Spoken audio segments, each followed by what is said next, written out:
إلى يوم الدين أما بعد فإن أحسن الحديث كتاب الله وخير الهدي هدي محمد صلى الله عليه وسلم وشر الأمور محدثاتها وكل محدثة بدعة وكل بدعة ضلالة وكل ضلالة في النار. സ്നേഹമുള്ള സഹോദരന്മാരെ, സുഹൃത്തുക്കളെ, ബൈലക്സിലൂടെ ഈ ക്ലാസ് ശ്രദ്ധിച്ചുകൊണ്ടിരിക്കുന്ന ബഹുമാന്യരായ സഹോദരി സഹോദരന്മാരെ,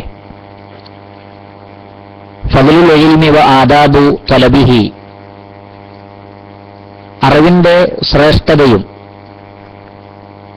അത് നേടിയെടുക്കുന്നതിലെ മര്യാദകളെ സംബന്ധിച്ചുമുള്ള ഒരു തുടർ പഠന ക്ലാസ്സാണ് നമ്മൾ കഴിഞ്ഞ ക്ലാസ്സിൽ ആരംഭിച്ചിട്ടുള്ളത്. അല്ലാഹു സുബ്ഹാനഹു വ തആലയുടെ തൗഫീഖോടുകൂടി അൽഹംദുലില്ലാഹ്.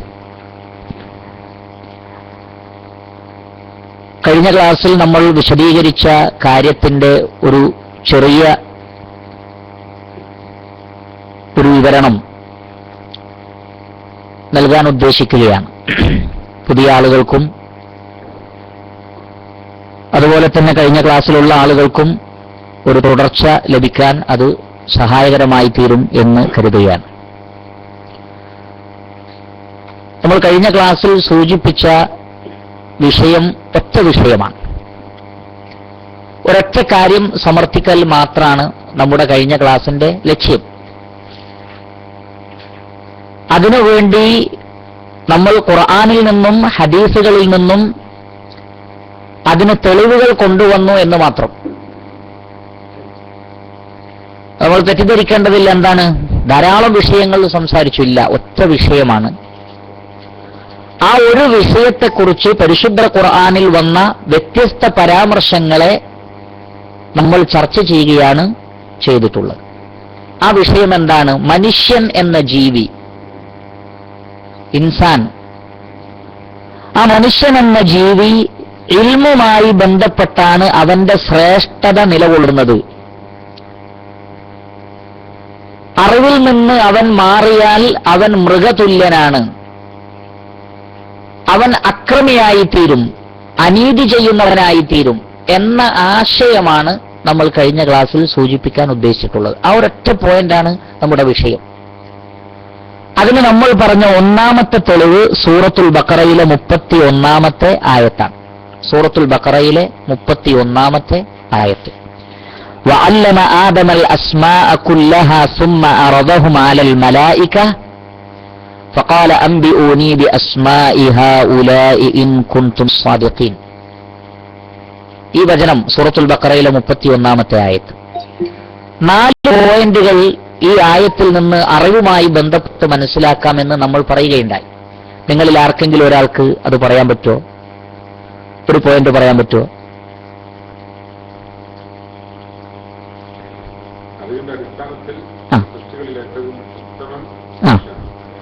അതെ,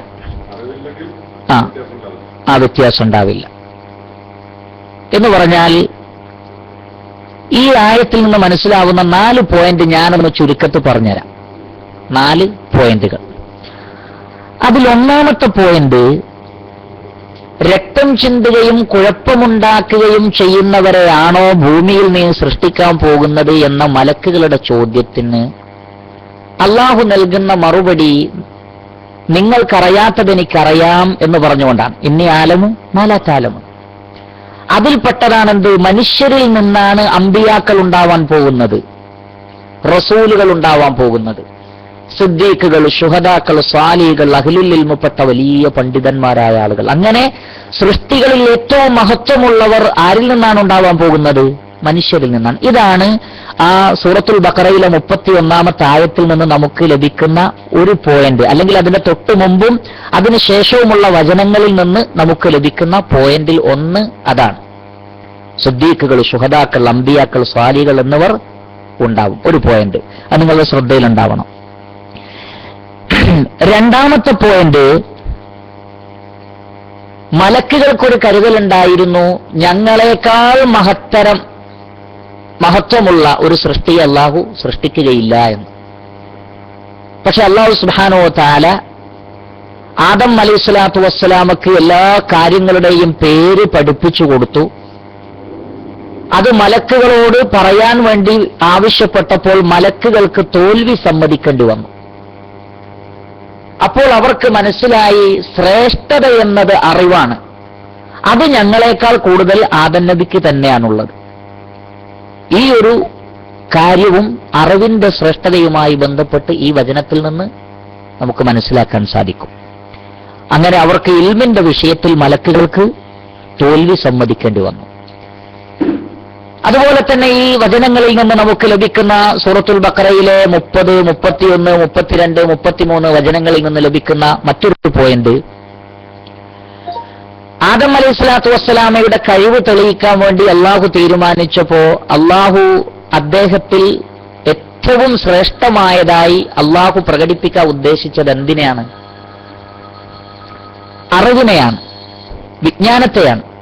ആദം നബിയുടെ ഭൗതിക ശക്തിയോ ആദം നബിയുടെ 60 അടി നീളമുള്ള ആ ആകാരമോ അതൊന്നും അല്ല കാണിക്കാൻ ഉദ്ദേശിച്ചത്, പിന്നെ അറിവിനെ. അതുകൊണ്ടാണ് അറിവ് പഠിപ്പിച്ചു കൊടുത്തു, അത് മറ്റുള്ളവർക്ക് മലക്കുകളുടെ മുമ്പിൽ പ്രകടിപ്പിക്കാൻ പറഞ്ഞു. ഇങ്ങനെ പഠിപ്പിക്കുക, പഠിക്കുക, അത് പ്രകടമാക്കുക, ഈ കാര്യങ്ങളാണ് യഥാർത്ഥത്തിൽ അവിടെ ഉണ്ടായിട്ടുള്ളത്. അതും അറിവിന്റെ ശ്രേഷ്ഠതയെ കാണിക്കുന്ന കാര്യമാണ്. നാലാമത്തത്, ഈ വചനങ്ങളിലൊക്കെ തന്നെ മലക്കുകളുടെ വാദത്തിന് അല്ലാഹു സുബ്ഹാനഹു വ തആല മറുപടി പറയുന്നിടത്തിലൊക്കെ അല്ലാഹുവിന്റെ ഇൽമെന്ന സിഫത്തിനെയാണ് എടുത്തു പറയുന്നത്. ഇന്നി അഅലമു മാ ലാ തഅലമൂൻ ഖാലൂ സുബ്ഹാനക ലാ ഇൽമ ലനാ ഇല്ലാ മാ അല്ലംതനാ ഇന്നക അൻതൽ അലീമുൽ ഹകീം ഖാല അലം അഖുൽ ലക്കും ഇന്നി അഅലമു ഗൈബസ് സമാവാതി വൽ അർദ് വഅഅലമു മാ തുബ്ദൂന വമാ കുൻതും തക്തുമൂൻ. ഇങ്ങനെ അല്ലാഹു സുബ്ഹാനഹു വ തആല വിജ്ഞാനവുമായി ബന്ധപ്പെട്ട വിഷയം ചർച്ച ചെയ്യുന്നിടത്തിൽ അള്ളാഹുവിന്റെ ഇൽമെന്ന സിഫത്ത് പ്രത്യേകം എടുത്തു പറയുന്നു. മറ്റൊരുപാട് സിഫത്തുകൾ അള്ളാഹുവിനുണ്ടെങ്കിലും ഇതും അറിവിന്റെ ശ്രേഷ്ഠതയെ കുറിക്കുന്നതാകുന്നു, വിജ്ഞാനമെന്ന അറിവെന്ന സിഫത്തിനെ കുറിക്കുന്നതാകുന്നു. ഈ പ്രധാനപ്പെട്ട 4 കാര്യങ്ങൾ നമുക്ക് യഥാർത്ഥത്തിൽ ഈ ആയത്തിൽ നിന്ന് ലഭിക്കും. അപ്പോൾ നമ്മൾ മനസ്സിലാക്കേണ്ട വിഷയം, ഇതിൽ മനുഷ്യന്റെ സൃഷ്ടി ആരംഭിക്കുന്നത് തന്നെ മനുഷ്യനിൽ നിന്നുണ്ടാകുന്ന ഒരു പ്രവൃത്തി, അത് ഏറ്റവും ശ്രേഷ്ഠമായ പ്രവൃത്തി ഏതാണ് എന്ന് തീരുമാനിക്കുന്നിടത്തിലൊക്കെ അറിവാണ് ഒരു സബ്ജക്റ്റായിട്ട് വരുന്നത്. അതുകൊണ്ട് തന്നെ കഴിഞ്ഞ ക്ലാസ്സിൽ നമ്മുടെ ലക്ഷ്യം എന്താണ്? മനുഷ്യനും അറിവും തമ്മിൽ എങ്ങനെ ബന്ധപ്പെട്ടിരിക്കുന്നു എന്ന് പഠിക്കലാണ്. അതിനാണ് നമ്മൾ ഈ ആയത്ത് തെളിവാക്കിയത്. അതിന് ശവാഹിദുകളായി സാക്ഷ്യമായി നമ്മൾ മറ്റൊരുപാട് വചനങ്ങൾ കൊണ്ടുവന്നിട്ടുണ്ട്. അതൊക്കെ നമ്മൾ ഈ വിഷയത്തെ ഉറപ്പിക്കാൻ വേണ്ടി പറഞ്ഞതാണ്. ഒരുപക്ഷെ നിങ്ങൾ അതെല്ലാം നോട്ട് ചെയ്യണമെന്നില്ല, ഇതിന്റെ കണ്ടന്റ് മാത്രം നോട്ട് ചെയ്താൽ മതി. പിന്നെ നമ്മൾ പ്രധാനപൂർവ്വം സംസാരിച്ച രണ്ടാമത്തെ ഒരു വചനമുണ്ട്, അത് സൂറത്തുൻ നഹ്ലിലെ 78-ാമത്തെ ആയത്താണ്. സൂറത്തുൻ നഹ്ലിലെ 78-ാമത്തെ ആയത്ത്, വല്ലാഹു അഖ്റജകും മിൻ ബുതൂനി ഉമ്മഹാതികും ലാ തഅലമൂന ശൈആ വജഅല ലക്കുമുസ് സമഅ വൽ അബ്സാറ വൽ അഫ്ഇദത ലഅല്ലകും തഷ്കുറൂൻ. നിങ്ങളെയെല്ലാം നിങ്ങളുടെ ഉമ്മയുടെ ഗർഭാശയത്തിൽ നിന്ന് അല്ലാഹു സുബ്ഹാനഹു വ തആല പുറത്തു കൊണ്ടുവരുന്നത് എങ്ങനെയാണ്? ഒന്നും അറിയാത്തവരായിട്ടാണ്. ഒന്നും അറിയാത്തവരായിക്കൊണ്ടാണ് നമ്മൾ പുറത്തു വരുന്നത്. പിന്നെ നമുക്ക് കേൾവിയും കാഴ്ചയും ഹൃദയവും അല്ലാഹു സുബ്ഹാനഹു വ തആല നൽകി. അതെന്തിനാണ്? പഠിക്കാൻ വേണ്ടിയാണ്. ഈ ആയത്തിൽ നിന്ന് ലഭിക്കുന്ന പൊരുൾ അതാണ്. അതെങ്ങനെ മനസ്സിലാക്കാം എന്നതിന് ഒരു തെളിവാണ്, ഖുർആനിൽ നിന്ന് തന്നെ നമുക്കൊരു തെളിവ് കിട്ടുന്നതാണ്. യഥാർത്ഥത്തിൽ സൂറത്തുൽ ഇസ്രായിലെ 36-ാമത്തെ ആയത്ത് നമ്മൾ കൊണ്ടുവരാനുള്ള കാരണം, 17-ാം അധ്യായത്തിലെ 36-ാമത്തെ വചനം, വലാ തഖുഫു മാ ലൈസ ലക ബിഹി ഇൽമുൻ ഇന്നസ് സമഅ വൽ ബസറ വൽ ഫുആദ കുല്ലു ഉലൈക കാന അൻഹു മസ്ഊല. ഈ ആയത്തും നമ്മൾ നേരത്തെ പറഞ്ഞ സൂറത്തു അൻ-നഹ്ലിലെ 78-ാമത്തെ ആയത്തും തമ്മിലുള്ള പൊരുത്തം എന്താണ്? അറിവില്ലാത്തവരായി നമ്മൾ ഭൂമിയിലേക്ക് വന്നു, പിന്നെ കണ്ണ്, കാത്, ഹൃദയം നൽകി. ഇതിനെ സംബന്ധിച്ച് വിജ്ഞാനവുമായി ബന്ധപ്പെട്ട് ഇത് ചോദ്യം ചെയ്യപ്പെടും ഖിയാമത്ത് നാളിൽ. അപ്പൊ നമുക്ക് മനസ്സിലായി, കണ്ണ് തന്നത് എന്തിനാണ്? അറിവ് നേടാനാണ്. ഹൃദയം തന്നത് എന്തിനാണ്? അറിവ് നേടാനാണ്. അതുപോലെ തന്നെ കാത് നൽകിയത് എന്തിനാണ്? അറിവ് നേടുവാനാണ്. ഇക്കാര്യമാണ് നമ്മൾ സംസാരിച്ച രണ്ടാമത്തെ മെയിൻ വിഷയം. അപ്പൊ മനുഷ്യനും അറിവും തമ്മിൽ എങ്ങനെ ബന്ധപ്പെടുന്നു എന്നതാണ് കഴിഞ്ഞ ക്ലാസ്സിലെ ഒറ്റ സബ്ജക്റ്റാണത്. ആ സബ്ജക്റ്റിന്റെ ഒന്നാമത്തെ തെളിവ് സൂറത്തുൽ ബഖറയിലെ 30-31 മുതലുള്ള വചനം. രണ്ടാമത്തെ തെളിവാണ് സൂറത്തുൽ നഹലിൽ നിന്ന് നമ്മൾ കൊണ്ടുവന്നത്. ഇതുപോലെ തന്നെ മൂന്നാമത്തെ തെളിവാണ് യഥാർത്ഥത്തിൽ സൂറത്തുൽ ആലഖിലെ 1 മുതൽ 5 വരെയുള്ള വചനം. മനുഷ്യന്റെ സൃഷ്ടിപ്പും വിജ്ഞാനവും എങ്ങനെ ബന്ധപ്പെട്ട് നിൽക്കും. ഇഖ്റഅ ബിസ്മി റബ്ബിക്കല്ലദീ ഖലഖ്, ഒന്നാമത്തെ കൽപ്പന തന്നെ എന്താണ്? വായിക്കുക എന്ന് പറഞ്ഞിട്ടാണ്. ഖലഖൽ ഇൻസാന മിൻ അലഖ്, മനുഷ്യനെ ഭ്രൂണത്തിൽ നിന്ന് സൃഷ്ടിച്ചിരിക്കുന്നു. ഇഖ്റഅ വറബ്ബുക്കൽ അക്രം അല്ലദീ അല്ലമ ബിൽ ഖലം അല്ലമൽ ഇൻസാന മാ ലം യഅലം, മനുഷ്യൻ അറിയാത്തതൊക്കെ പഠിപ്പിച്ചിരിക്കുന്നു, പേന കൊണ്ട് എഴുതാൻ പഠിപ്പിച്ചിരിക്കുന്നു. അപ്പൊ എഴുത്തും വായനയും മനുഷ്യന്റെ ഏറ്റവും വിജ്ഞാനത്തിന്റെ മേഖലയിൽ എഴുത്തും വായനയുടെയും പ്രാധാന്യം ഞാൻ പറയേണ്ട ആവശ്യമില്ല, നമുക്കെല്ലാവർക്കും അറിയാം. അപ്പൊ ഇത് മൂന്നാമത്തെ ഖുർആനിൽ നിന്നുള്ള തെളിവാണ്. മനുഷ്യനും വിജ്ഞാനവും എങ്ങനെ ബന്ധപ്പെട്ട് നിൽക്കുന്നു എന്നതിന് നമ്മൾ ഖുർആനിൽ നിന്ന് കൊണ്ടുവന്ന മൂന്നാമത്തെ തെളിവാണെന്ത്? സൂറത്തുൽ ആലഖിലെ 1 മുതൽ 5 വരെയുള്ള വചനങ്ങൾ. ഇതുപോലെ തന്നെ മനുഷ്യനും വിജ്ഞാനവുമായി ബന്ധപ്പെട്ട് നിൽക്കുന്ന നാലാമത്തെ തെളിവാണ് സൂറത്തുൽ അഹ്സാബിലെ 72ാമത്തെ ആയത്ത്. ഒക്കെ ഒരു സബ്ജക്റ്റാണ്, ഒരു സബ്ജക്റ്റിന്റെ വ്യത്യസ്ത തെളിവുകളാണ്. ഇന്ന അറബുനൽ അമാനത അലസ് സമാവാതി വൽ അർളി വൽ ജിബാലി ഫഅബൈന അൻ യഹ്മിൽനഹാ വഅഷ്ഫഖ്ന മിൻഹാ വഹമലഹൽ ഇൻസാൻ ഇന്നഹു കാന ളലൂമൻ ജഹൂല. ആകാശങ്ങൾക്കും ഭൂമിക്കും പർവ്വതത്തിനും ഈ അമാനത്ത് നാം കാണിച്ചു കൊടുത്തു. പക്ഷെ ആകാശവും ഭൂമിയും പർവ്വതങ്ങളും ഏറ്റെടുക്കാൻ വിസമ്മതിച്ചു. അപ്പൊ ആകാശങ്ങളും ഭൂമിയും പർവ്വതവും ഏറ്റെടുക്കാൻ വിസമ്മതിച്ച ഒരു വിഷയത്തെ ആരേറ്റെടുക്കാണ്? മനുഷ്യൻ ഏറ്റെടുക്കാണ്. എന്നിട്ട് അള്ളാഹു അവനെക്കുറിച്ച് പറയുന്ന 2 കാര്യങ്ങൾ, അവൻ ഏതെങ്കിലും നിലക്കുള്ള അവന്റെ മാനസിക ദുർബലതയോ ശാരീരിക ദുർബലതയോ ഒന്നുമല്ല അള്ളാഹു പറയുന്നത്, മറിച്ച് അവനിൽ കണ്ട 2 ദുർബലത. ഒന്ന് ജഹാലത്താണ്, അവൻ പഠിച്ചില്ല എന്നതാണ്. ഇന്നഹു കാന വലൂമൻ ജഹൂല, അവൻ ജാഹിലും വാലിമുമായി എന്ന 2 പോരായ്മയാണ് അള്ളാഹു എടുത്തു പറഞ്ഞത്. അതുകൊണ്ടാണ് നമ്മൾ ശ്രദ്ധേയമായ ഒരു പോയിന്റ് പറഞ്ഞത്, ഏതൊരു ജഹാലത്തും ഒരു ളുൽമ സൃഷ്ടിക്കും. ഏതൊരു ളുൽമും ഉണ്ടാകുന്നത് ഒരു ജഹാലത്തിൽ നിന്നാണ്. അപ്പോൾ അറിവിൽ നിന്ന് നീതിയും അറിവ് കേടിൽ നിന്ന് അക്രമവും അനീതിയും ഉണ്ടാകുന്നു. എവിടെയെല്ലാം അനീതിയുണ്ടോ അവിടെയെല്ലാം അജ്ഞതയുണ്ട്, എവിടെയെല്ലാം അജ്ഞതയുണ്ടോ അവിടെയെല്ലാം അനീതിയും അക്രമവുമുണ്ട്. അപ്പോൾ മനുഷ്യൻ യഥാർത്ഥ നീതിമാനായി തീരണമെങ്കിൽ അവൻ വിജ്ഞാനം നേടണം. ഇങ്ങനെ മനുഷ്യനും അറിവും തമ്മിൽ ബന്ധപ്പെട്ട് നിൽക്കുന്ന പോയിന്റ്, അതിന്റെ 4ാമത്തെ തെളിവാണെന്ത്? നമ്മൾ പറഞ്ഞ സൂറത്തുൽ അഹ്സാബിലെ 72ാമത്തെ വചനം. ഈ ആശയത്തെ ശക്തിപ്പെടുത്താൻ വേണ്ടി നമ്മൾ ഖുർആനിൽ ഒരുപാട് ആയത്തുകൾ പറഞ്ഞിട്ടുണ്ട്. അതൊക്കെ എന്തിനാണ്? നിങ്ങൾക്ക് റെഫർ ചെയ്യാനാണ്. ഉദാഹരണത്തിന് 2-ാം അധ്യായത്തിലെ 78ാമത്തത്, സൂറത്തുൽ ബഖറയിലെ 78ാമത്തെ ആയത്ത്, 113, 118. സൂറത്തുൽ മാഇദയിലെ 104ാമത്തെ വചനം. അതുപോലെ തന്നെ 7-ാം അധ്യായത്തിലെ 131ാമത്തെ വചനം, 10-ാം അധ്യായത്തിലെ 55ാമത്തെ വചനം, അതുപോലെ തന്നെ 10-ാം അധ്യായത്തിലെ 89 വചനം, 12-ാം അധ്യായത്തിലെ 21ാമത്തെ വചനം, 12-ാം അധ്യായത്തിലെ 40, 16, അതുപോലെ 16-ാം അധ്യായത്തിലെ 101, 21-ലെ 24, 25, 30-ാം അധ്യായത്തിലെ 30ാമത്തെ വചനം, 30-ാം അധ്യായത്തിലെ 59, 34, ഇങ്ങനെ തുടങ്ങിയ നമ്പറുകൾ നമ്മളത് നോട്ടാക്കി ആളുകൾക്ക് നൽകിയിട്ടുണ്ട്. ഈ വചനങ്ങളൊക്കെ നമ്മൾ അതിന് ശവാഹിദുകൾ കൊണ്ടുവരാണ്. ഖുർആനിൽ നിന്നുള്ള നമ്മൾ പറഞ്ഞ ആശയത്തെ മനുഷ്യന് വിജ്ഞാനവുമായി ബന്ധപ്പെട്ട് നിൽക്കുന്നു. എല്ലാ അക്രമങ്ങളും അനീതികളും പരാജയങ്ങളും മനുഷ്യന് ഉണ്ടാവാനുള്ള കാരണം അവൻ അറിവ് നേടാത്തത് കൊണ്ടാണ് എന്ന കാര്യം, ഇതാണ് നമ്മൾ സൂചിപ്പിക്കുവാൻ ഉദ്ദേശിച്ചിട്ടുള്ള ഏറ്റവും പ്രധാനപ്പെട്ട വിഷയങ്ങൾ. അപ്പൊ നമ്മളുടെ കഴിഞ്ഞ ക്ലാസ്സിലെ മെയിൻ സബ്ജക്റ്റ് എന്താണ്? അതെ, മനുഷ്യനും അറിവും തമ്മിലുള്ള ബന്ധമാണ്. അതിന് നമ്മൾ പ്രധാനമായും തെളിവ് കൊണ്ടുവന്നത് ഒന്ന് എവിടുന്നാണ്?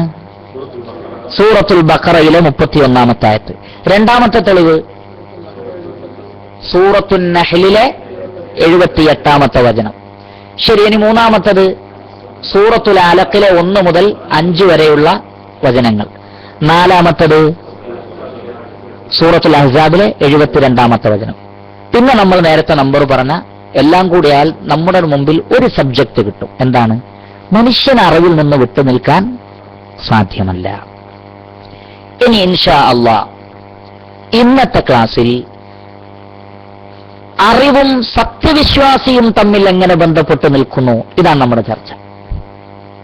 ഇന്നത്തെ ചർച്ച അറിവും സത്യവിശ്വാസിയും എങ്ങനെ ബന്ധപ്പെട്ട് നിൽക്കുന്നു. അല്ലാഹു സുബ്ഹാനഹു വ തആല പരിശുദ്ധ ഖുർആനിലെ ധാരാളം വചനങ്ങളിൽ സത്യവിശ്വാസികളെ സംബന്ധിച്ച് പറയുന്നിടത്തിലൊക്കെ അവരുടെ ഒരു സിഫത്തായി പറഞ്ഞത് അറിവ് നൽകപ്പെട്ടവർ എന്നാണ്. സത്യവിശ്വാസികൾ എന്ന് പറയുന്നിടത്തിൽ എന്തുകൂടി പറയും? അറിവ് നൽകപ്പെട്ട ആളുകൾ എന്നുകൂടി കാണാൻ സാധിക്കും. ഉദാഹരണത്തിന് സൂറത്തുർ റൂമിലെ 56-ാമത്തെ വചനം. സൂറത്തുർ റൂമിലെ 56-ാമത്തെ വചനം. പശ്ചാത്തലം പരലോകത്ത് നടക്കുന്ന ഒരു സംഭാഷണമാണ്. പരലോകത്ത് നടക്കുന്ന ഒരു സംഭാഷണമാണ്. അന്ന് സത്യനിഷേധികൾ പറയും, ഞങ്ങൾ ഭൂമിയിൽ താമസിച്ചിട്ടേ ഇല്ല, കുറഞ്ഞ സമയമല്ലേ, അതിന് ഇത്രയും വലിയൊരു വിചാരണ, ഞങ്ങൾ വളരെ കുറഞ്ഞ സമയം മാത്രമേ ഭൂമിയിൽ താമസിച്ചിട്ടുള്ളൂ, ഞങ്ങൾക്ക് ശരിക്ക് കാര്യങ്ങൾ പഠിക്കാനും മനസ്സിലാക്കാനും ഒന്നും സമയം കിട്ടിയിട്ടില്ല എന്ന് നിഷേധികളായ ആളുകൾ പറയുമ്പോൾ അവർക്ക് പരലോകത്ത് വെച്ച് മുഅ്മിനുകൾ എന്ത് ചെയ്യും? മറുപടി പറയും. ആ മറുപടി പറയുന്നതിനെ കുറിച്ച് സൂറത്തുർ റൂമിലെ 56-ാമത്തെ ആയത്തിൽ അല്ലാഹു പറഞ്ഞത്, وقال الذين اوتوا العلم والإيمان لقد لبثتم في كتاب الله إلى يوم البعث فهذا يوم البعث ولكنكم كنتم لا تعلمون.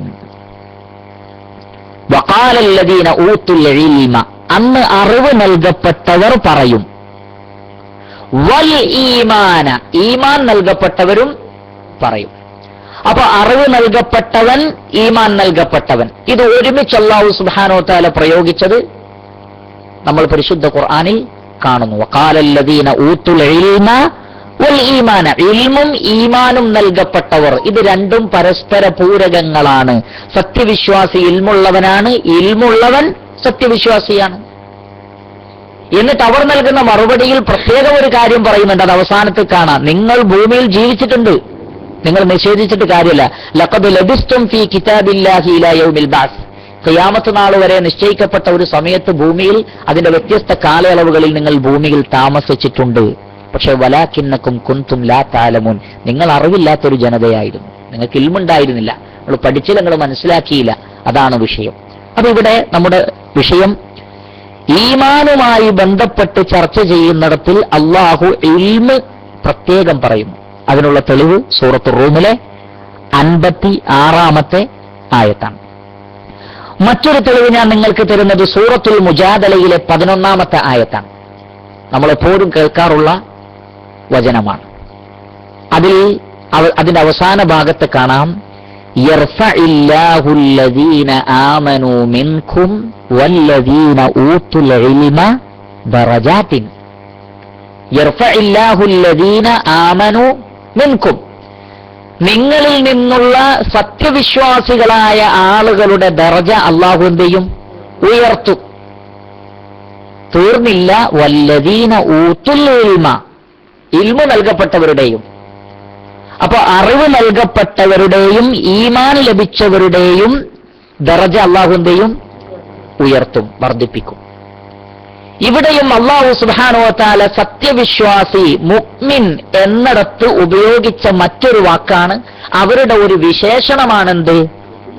ഊത്തുൽ ഇൽമ, അറിവ് നൽകപ്പെട്ട ആളുകൾ എന്ന്. അതുപോലെ തന്നെ ഇത് രണ്ടാമത്തെ തെളിവാണ്. ഇത് രണ്ടാമത്തെ തെളിവാണ്. സൂറത്തു മുജാദലയിലെ 11-ാമത്തെ വചനം. സൂറത്തു നഹ്ലിലെ 27-ാമത്തെ ആയത്ത്. ഖിയാമത്ത് നാളിൽ വെച്ച് അല്ലാഹു സുബ്ഹാനഹു വ തആല മുശ്രിക്കുകളായ ആളുകളെ അപമാനിക്കും.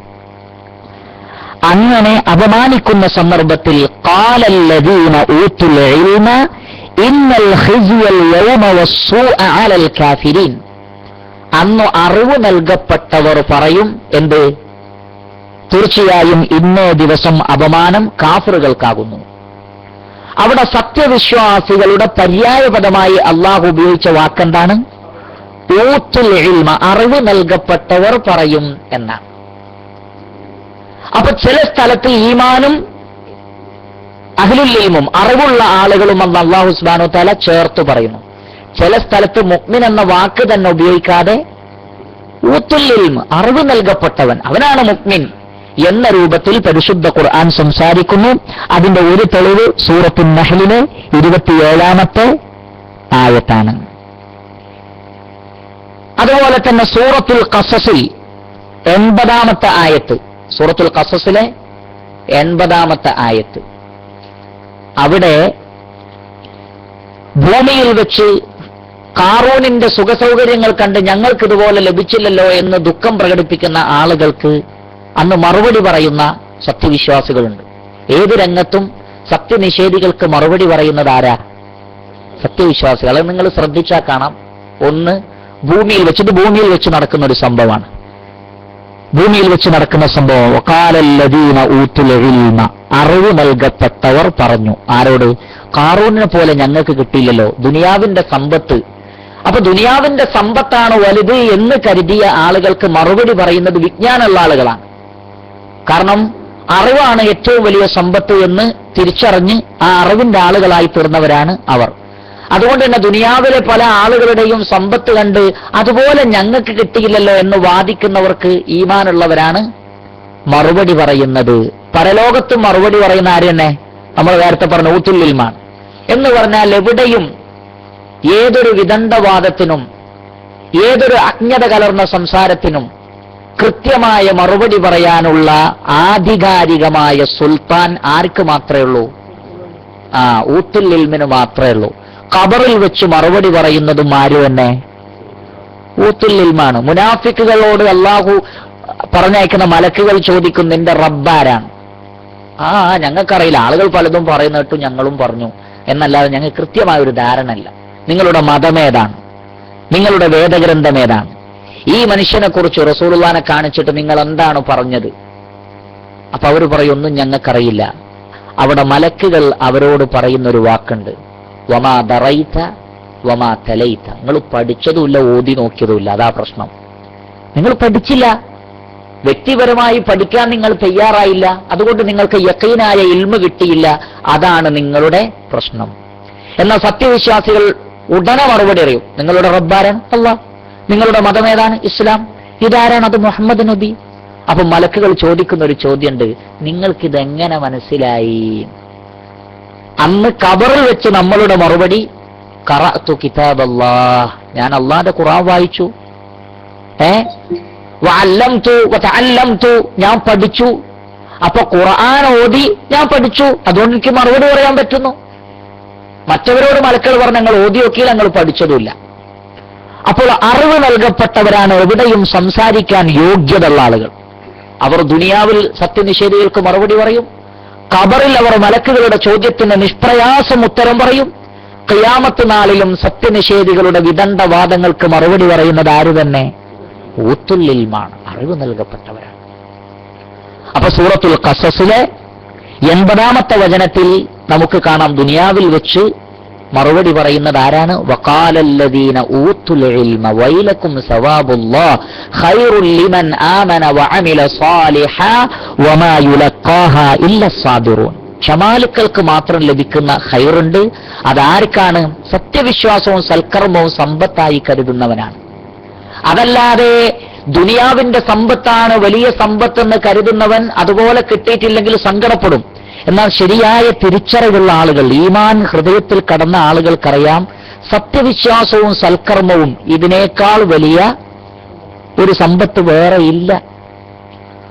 മഹാനായ അലി ഇബ്നു അബീ ത്വാലിബ് റളിയല്ലാഹു അൻഹുവിൽ നിന്ന് ഇപ്രകാരം റിവായത്ത് ചെയ്യപ്പെട്ടിരിക്കുന്നു. നമുക്ക് ഗ്രന്ഥങ്ങളിൽ കാണാം, അതിന്റെ സിഹത്ത് നമുക്കറിയില്ല, പക്ഷെ ഇപ്രകാരം റിവായത്ത് ചെയ്യപ്പെട്ടിരിക്കുന്നു. അദ്ദേഹം മക്ബറയിൽ പ്രവേശിച്ചാൽ അദ്ദേഹം ഇങ്ങനെ പറഞ്ഞിരുന്നു, ഓ ഖബറാളികളെ, നിങ്ങൾക്ക് എന്തറിയാം, പക്ഷേ ഞങ്ങളുടെ കയ്യിൽ ഖബറുണ്ട്. എന്താണ് ഖബർ എന്നറിയുമോ? നിങ്ങളുടെ സ്വത്തുക്കൾ ഇതാ വിഭജിക്കപ്പെട്ടിരിക്കുന്നു. ഒരു പുരുഷായുസ് മുഴുവൻ അധ്വാനിച്ച സമ്പാദ്യങ്ങളൊക്കെ മക്കളും പേരക്കുട്ടികളും അല്ലാത്തവരൊക്കെ വിഭജിച്ച് കൊണ്ടുപോയി. നിങ്ങളുടെ വീടുകൾ ഇതാ ഇന്ന് മറ്റുള്ളവർ താമസമാക്കിയിരിക്കുന്നു. നിങ്ങളെ വീട്ടിലിപ്പോ വേറെ ആളുകൾ കൂടി താമസിക്കുകയാണ്. തീർന്നില്ല, അദ്ദേഹം പറഞ്ഞു, ഇതാ ഇന്ന അസ്വാജക്കും ഖദ് സുവ്വിജത്, നിങ്ങളുടെ ഭാര്യമാരൊക്കെ വേറെ ആരോ കല്യാണം കഴിച്ചുകൊണ്ടുപോയി. ഇന്നലെ നിങ്ങളെ ഭാര്യയായിരുന്നു, ഒന്ന് വേറൊരാളുടെ ഭാര്യയാണ്. അല്ലെങ്കിൽ നിങ്ങളുടെ ഭർത്താവ് എന്ന് വേറൊരു പെണ്ണിനെ കല്യാണം കഴിച്ചു, സുഖമായി ജീവിക്കുക. നിങ്ങളുടെ വീട്ടിൽ വേറെ ആരാണ് താമസിക്കുന്നത്. നിങ്ങളുടെ സ്വത്തുക്കളൊക്കെ ആളുകൾ വീതിച്ചു കൊണ്ടുപോയി. ഒരു പുരുഷായുസ് മുഴുവൻ നിങ്ങൾ ആർക്കു വേണ്ടിയാണോ അധ്വാനിച്ചത്, അതൊക്കെ മറ്റുള്ളവർ പങ്കിട്ടെടുത്തു. എന്നിട്ട് അലി ഇബ്നു അബീ ത്വാലിബ് റളിയല്ലാഹു അൻഹു പറയുമായിരുന്നു, എന്റെ വാക്കുകൾ അവർ കേട്ടിരുന്നെങ്കിൽ അവർ ഇങ്ങനെ ഉത്തരം പറയും. എന്താണ് അവർ ഉത്തരം പറയുക? ഖദ് വജദ്നാ, ഞങ്ങൾ കണ്ടിരിക്കുന്നു, അന്ന ഖൈറ സാദി തഖ്വ, ഈ ദുനിയാവിൽ സമ്പാദിച്ചു കൂട്ടാൻ പറ്റുന്ന ഏറ്റവും നല്ല വിഭവം ഭക്തി നിർഭരമായ ഒരു ജീവിതമാണ്. ശരിയായ വിശ്വാസവും ശരിയായ കർമ്മങ്ങളും ഉൾക്കൊണ്ടുകൊണ്ട് നല്ല ഒരു ജീവിതം നയിക്കുക എന്നതിനേക്കാൾ വലിയ ഒരു വിഭവം നമുക്കൊരുക്കാനില്ല. വതസവ്വദൂ ഫഇന്ന ഖൈറ സാദി തഖ്വ, നിങ്ങൾ വിഭവങ്ങൾ ഒരുക്കൂ. ഏതാണ് ആ വിഭവം? അത് തഖ്വയാണ്. ഏറ്റവും നല്ല വിഭവം തഖ്വയാണ്. അതുകൊണ്ടാണ് സത്യവിശ്വാസികൾ പറഞ്ഞത്, വൈലക്കും, നിങ്ങൾക്ക് നാശം, നിങ്ങൾ എന്ത് കിട്ടിയില്ല എന്നാ പറയുന്നത്. നിങ്ങൾ ആരുടെ മഹത്വം കണ്ടാണ് ദുഃഖിക്കുന്നത്? എന്നാൽ യഥാർത്ഥ മഹത്വം എന്നത് വൈലക്കും സവാബുല്ലാഹി ഖൈറുൻ, അള്ളാന്റെ പ്രതിഫല കൂട്ടരെ ഏറ്റവും നല്ലത്. ലിമൻ ആമന വഅമില സ്വാലിഹ, ശരിയായ വിശ്വാസവും സൽക്കർമ്മവും സ്വീകരിക്കുന്നവർക്ക് അള്ളാന്റെ പ്രതിഫലാണ് ഖൈറ്, ദുനിയാവിന്റെ സമ്പാദ്യങ്ങളല്ല എന്ന് വിവരമുള്ളവർ പറയും, ഈമാനുള്ളവർ പറയും. അപ്പോ സത്യവിശ്വാസികളുടെ പര്യായ പദം തന്നെയാണ് യഥാർത്ഥത്തിൽ എന്ത്? ഊതുൽ ഇൽം, അറിവ് നൽകപ്പെട്ട ആളുകൾ എന്ന്. ഇതിന് പരിശുദ്ധ ഖുർആനിൽ നിന്ന് ഞാൻ സൂറത്തു റൂമിലെ 56-ാമത്തെ ആയത്ത് നിങ്ങൾക്ക് പറഞ്ഞു തന്നു. സൂറത്തു സബയിലെ 6-ാമത്തെ വചനവും നിങ്ങൾ പരിശോധിക്കുക, അതിലും ഇതേ ആശയം നമുക്ക് കാണാൻ സാധിക്കും. അതുപോലെ തന്നെ സൂറത്തുൽ ഇസ്രാ 17-ാം അധ്യായത്തിലെ 109-ാമത്തെ വചനവും ഇതേ ആശയം തന്നെ നമുക്ക് കാണാൻ സാധിക്കും. ഇങ്ങനെ പരിശുദ്ധ ഖുർആനിൽ ധാരാളം സ്ഥലങ്ങളിൽ ഈ ആശയം പറയുന്നതായി നമുക്ക് കാണാൻ സാധിക്കും. അപ്പോ ഈമാൻ എന്ന അല്ലാഹു സുബ്ഹാനഹു വ തആല പ്രയോഗിച്ച പല സ്ഥലങ്ങളിലും എന്തുപയോഗിച്ചു? ഊതുൽ ഇൽമ, അറിവ് നൽകപ്പെട്ടവർ എന്ന് ഉപയോഗിച്ചു. ചില സ്ഥലങ്ങളിൽ അല്ലാഹു സുബ്ഹാനഹു വ തആല മുഅ്മിൻ എന്ന് ഉപയോഗിക്കാതെ തന്നെ എന്ത് പറഞ്ഞു?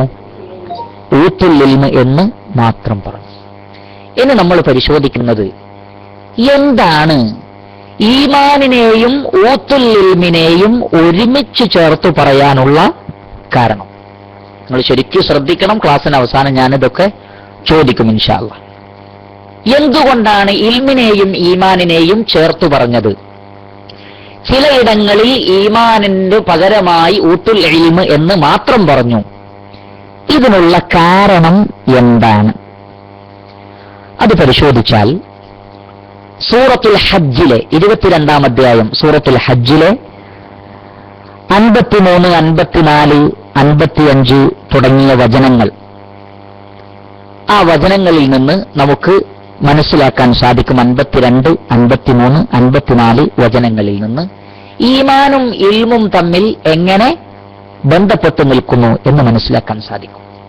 അല്ലാഹു സുബ്ഹാനഹു വ തആല പറയുകയാണ്, وما أرسلنا من قبلك من رسول ولا نبي إلا إذا تمنى ألقى الشيطان في أمنيته فينسخ الله ما يلقي الشيطان ثم يحكم الله آياته والله عليم حكيم ليجعل ما يلقي الشيطان فتنة للذين في قلوبهم مرض والقاسية قلوبهم وإن الظالمين لفي شقاق بعيد وَلِيَعْلَمَ الَّذِينَ أُوتُوا الْعِلْمَ أَنَّهُ الْحَقُّ مِنْ رَبِّكَ فَيُؤْمِنُوا بِهِ فَتُخْبِتَ لَهُ قُلُوبُهُمْ وَإِنَّ اللَّهَ لَهَادِي الَّذِينَ آمَنُوا إِلَى صِرَاطٍ مُسْتَقِيمٍ.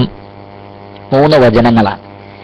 ഈ വചനത്തിൽ അല്ലാഹു സുബ്ഹാനഹു വ തആല പറയുന്നത്, നബിയെ, താങ്കൾക്ക് മുമ്പ് ലോകത്ത് ഏതൊരു റസൂൽ വന്നാലും ഏതൊരു നബി വന്നാലും അവർക്ക് നൽകപ്പെട്ട വേദഗ്രന്ഥങ്ങളുടെ ആശയങ്ങൾ ജനങ്ങൾക്ക് ഓതിക്കൊടുക്കുന്ന സന്ദർഭത്തിൽ പിശാചുക്കൾ ഇടപെട്ടിട്ടുണ്ട്. ഏത് നബിമാർക്കും പിശാചുക്കൾ ഇടപെടും.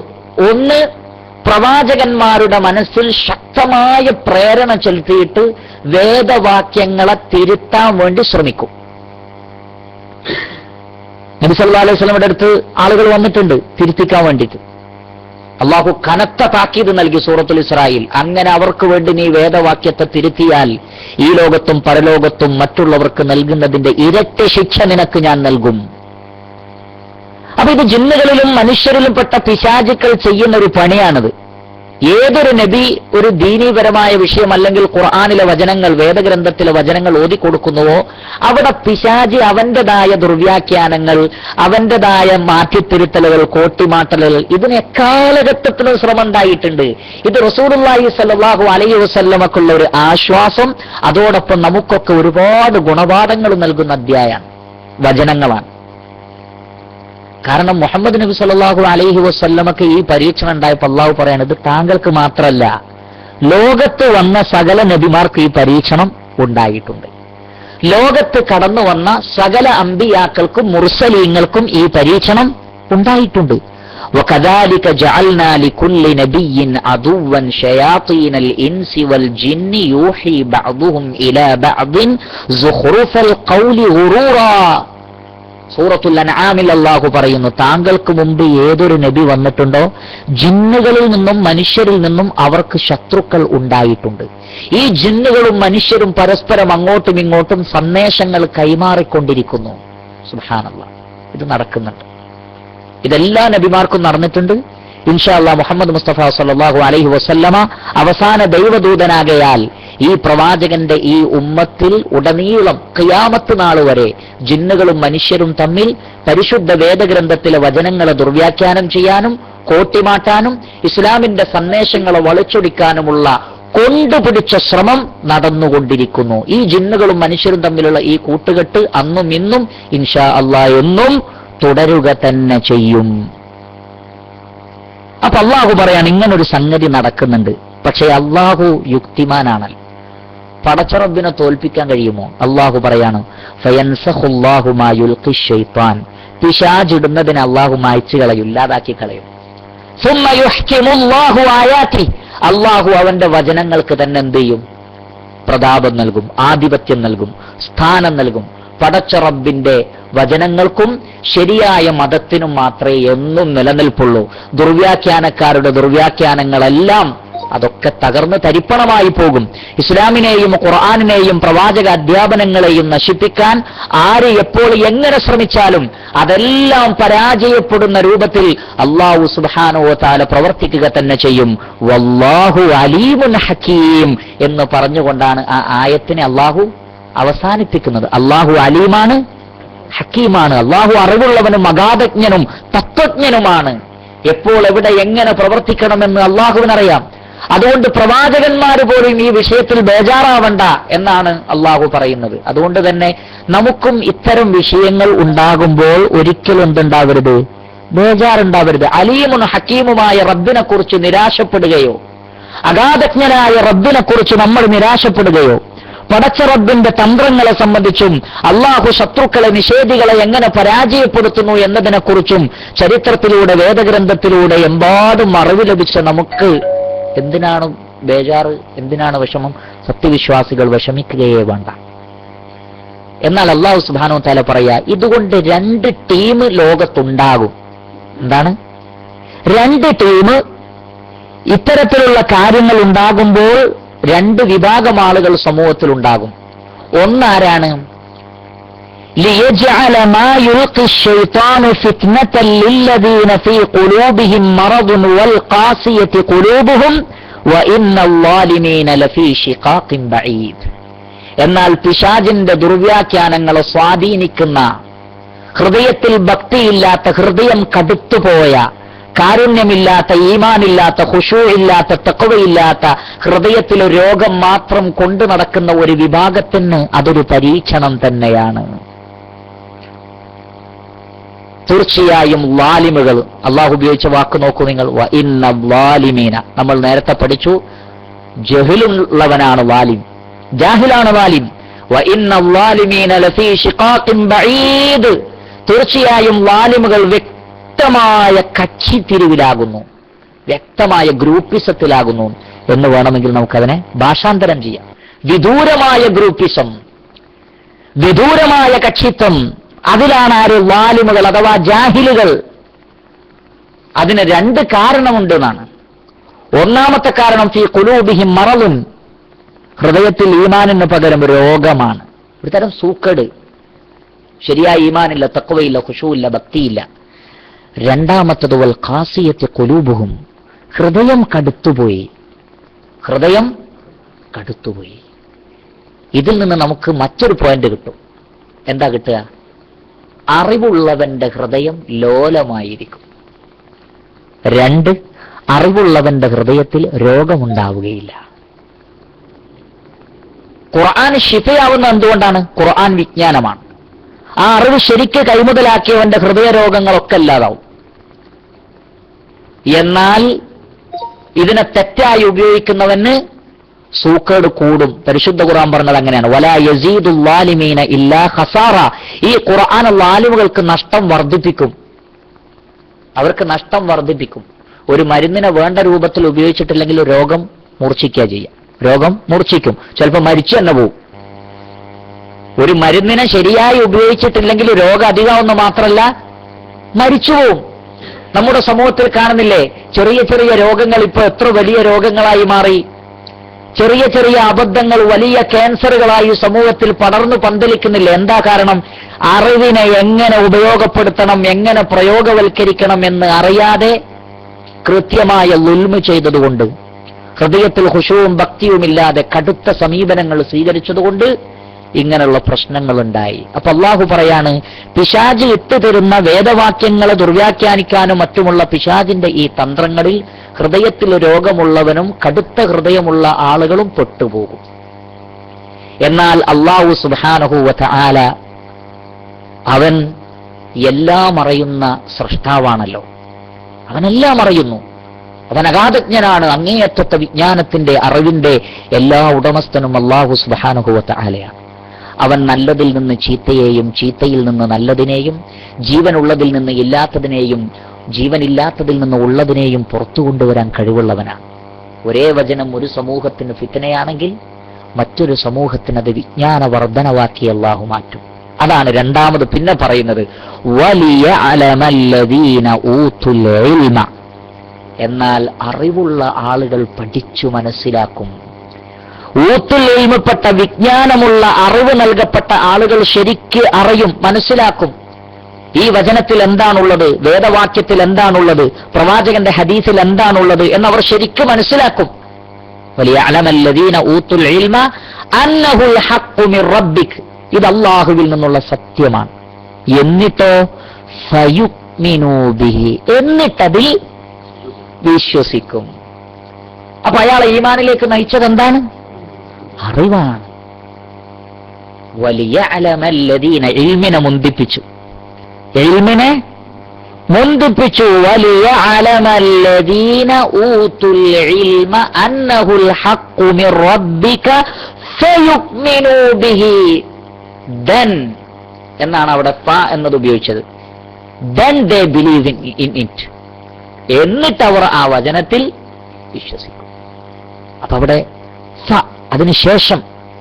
അപ്പൊ അറിവിന് ശേഷമാണ് ഈമാൻ ഉണ്ടാകുന്നത്, അറിവിന് ശേഷമാണ് ഈമാൻ ഉണ്ടാകുന്നത്. ശരിയായ അറിവ്, ഈ അറിവാണ് ഈമാനിലേക്ക് നയിക്കുന്നത്. അറിവില്ലായ്മയോ കുഫറിലേക്ക് നയിക്കും, ജഹാലത്തിലേക്ക് നയിക്കും, അധർമ്മത്തിലേക്ക് നയിക്കും, അവൻ ലാലിമായി തീരും.